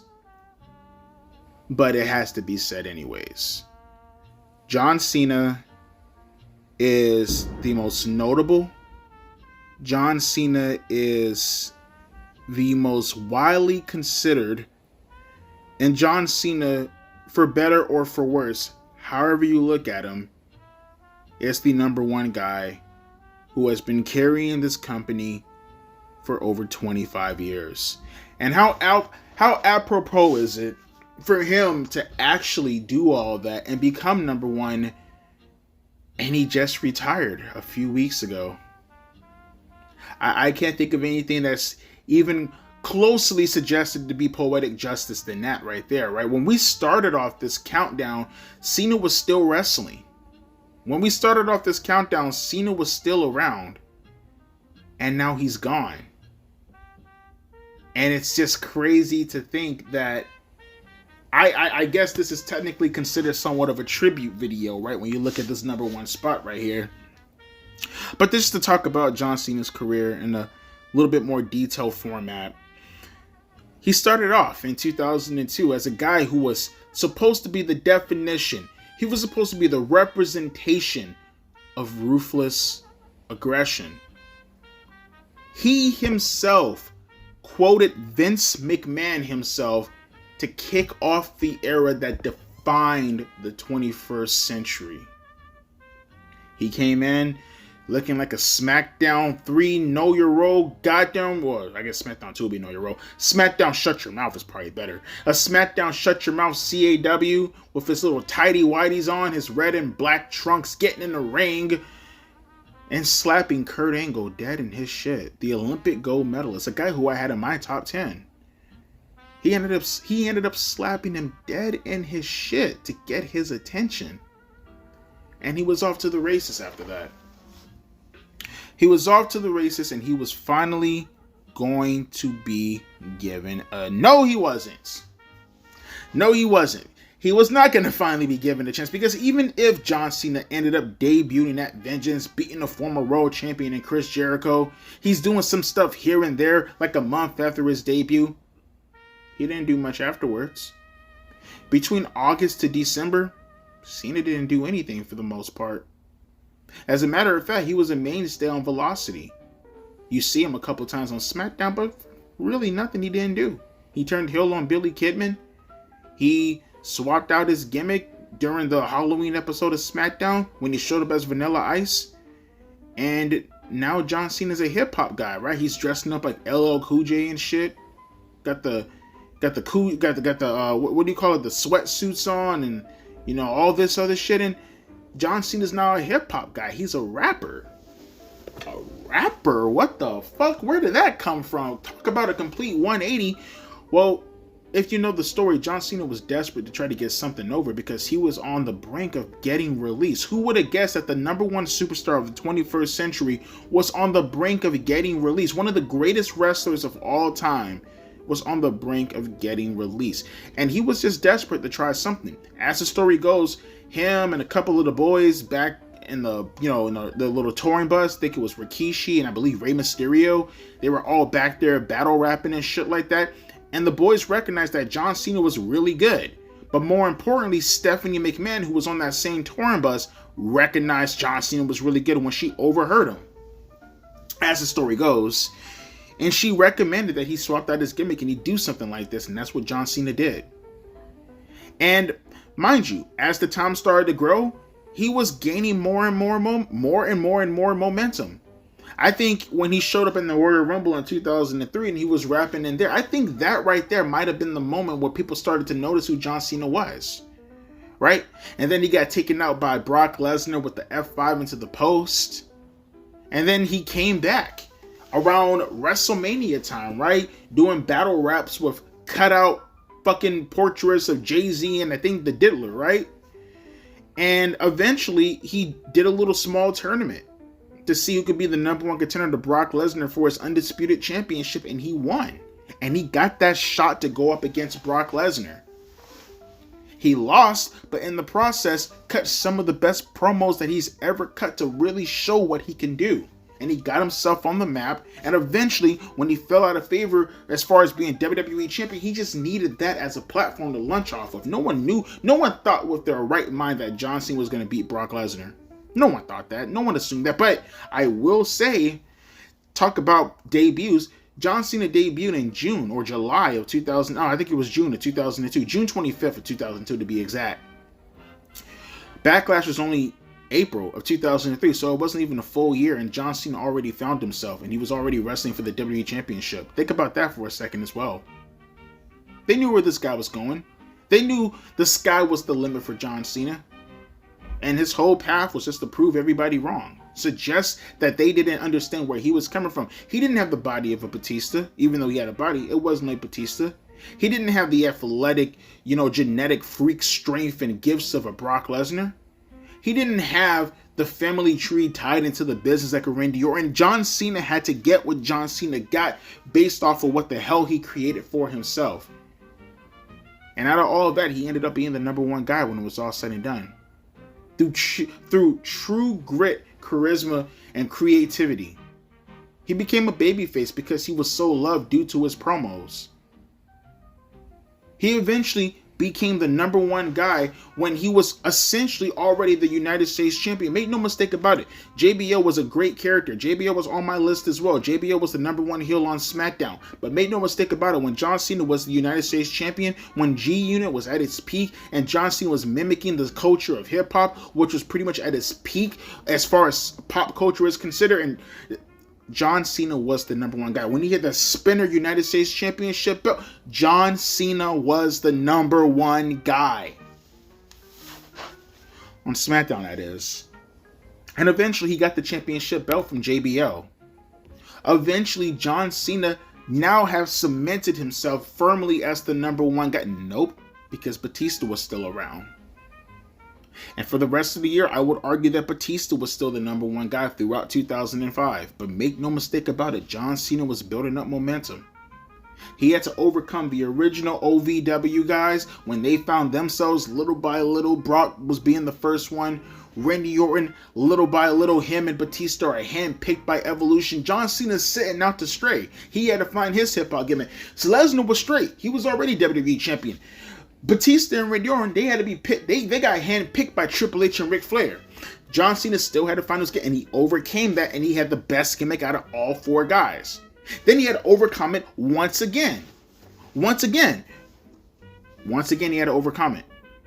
Batista won the Royal Rumble before John Cena. Randy Orton is already a former World Heavyweight Champion and a former Intercontinental Champion. Brock Lesnar, he already made his money. He already did what he had to do, and he already skedaddled. And now he's still taking a backseat to the Batistas of the world throughout 2005, and he still overcame it. He has the Billboard chart, the Billboard charts, looking at his album. He's on BET. He's doing the rounds on all the medium platforms, right? That's John Cena. This is what he all had to overcome: firing, handpick people from a nepotism standpoint, from a favoritism standpoint. Had to overcome all that to become the biggest superstar in the world by 2006. Because at this point, it's undeniable. It's undeniable. It makes matters even worse that Batista's now gone. He had his shoulder injury, right? Rey Mysterio is now the guy who's leading SmackDown for the most part as the World Heavyweight Champion. John Cena has now overtaken everybody. He's now the number one guy. Just truly through grit, perseveration, and his charisma. And he had a long stretch of time. All the guys who I mentioned throughout the list has feuded with John Cena, as I touched on previously.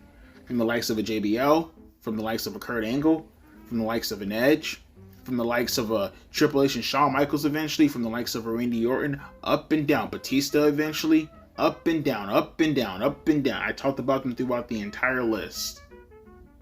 Then we get to a point in time around 2006, as I mentioned, where people had enough of John Cena.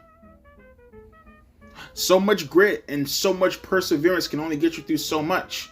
Now he's now being stigmatized as the goody two shoes. Now the days are gone as far as the gimmick that got him over. Now he's the American boy. Now he's humble pie Americano and everybody hates him. Now as he said himself, he took the hand from the ear and he put it in front of the face, right? He's now the new Hulk Hogan. And people don't like that very much. People don't like this corporatized John Cena. And throughout the rest of his career, he's been stigmatized as such, right? He had his match with CM Punk, ran out of the building. Had his match with RVD, ran out of the building, right? Had his match with so many people and got booed every single fucking time. Every single building. The only people who liked him were the kiddies. To the point that his arch nemesis, The Rock, brought this up. And he exposed him more than any superstar has ever exposed a wrestler I've ever seen, right? Called him a transvestite Wonder Woman. Called him a bowl of fruity pebbles. Said grown men don't like you, John Cena. Pretty much turned the whole city of Miami against him. Cena was fucked. Cena couldn't do anything. His career, like I said, was stigmatized as far as being the guy who you loved to hate.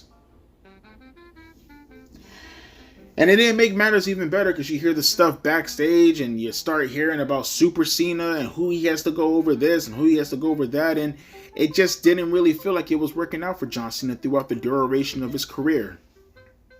And eventually John Cena, once again, love him or hate him, had to overcome even more. Like I said, the CM Punk stuff was probably one of the, few stops where it's like it's now being cemented because of everything that happened, right? But more and more, Cena wants to prove the audience wrong. Right? You get to 2013, he's now feuding with the likes of a Bryan Danielson. He wants to show them that he can be a wrestler. And I thought he did relatively speaking, I thought he did a pretty damn good job. But it wasn't going to overcome how Vince McMahon was booking John Cena, right? And the way John Cena was getting booked by Vince McMahon, it was making everybody anti-John Cena. You look at the work that he did with Ryback. You look at the work that he did with Bray Wyatt. You look at the work that he did with Rusev, right? And eventually John Cena started to catch on to the fact that, hey, I did what I could do with professional wrestling. It feels like I'm never going to overcome this stigma. They're now pushing their new guy, Roman Reigns. Let me go see what I can do in this corner of entertainment. And he started to make more movies, right? Dipping his toe here and there in professional wrestling, feuding with the likes of Kevin Owens, feuding with the likes of AJ Styles, eventually dropping the United States Championship to Alberto Del Fuckhead. But it felt like John Cena was starting to wind down his career little by little, as far back as 2016, 2017.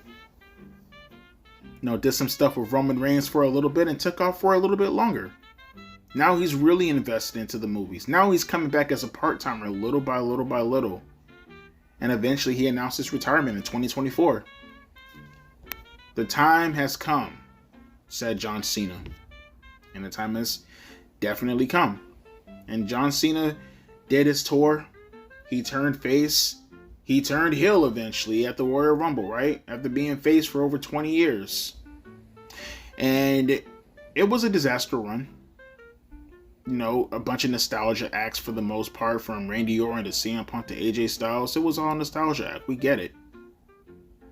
But notice throughout the latter portions of that run, all the stuff he had to overcome with the OVW guys, the handpicked guys, constantly being reminded that he was going to be on the brink of being fired if he couldn't find himself. Like these three guys who were pretty much given everything, found themselves, constantly having to be handed to. All the stuff that he overcame, he could just never quite overcome the fans. And how poetic. He finally overcame the fans. They finally loved him. They cheered him over baby faces that about 10 years ago, they would have cheered the baby faces over John Cena. Sami Zayn got booed in the face of John Cena. The one little thing he had to get over, he finally overcame. And he overcame it right at the very end. And he retires. He retires. Having such a monumental career from point A to point Z, quite frankly. All the title wins, all the nepotism, all the favoritism had been to be overcome by what he had to think up and conjure up in his mind. John Cena overcame, and the one thing he could not get over, the one thing that he left and came back and was still the same, the one thing he had to overcome was the fans. And he did that to put a stamp of approval on his career as a GOAT.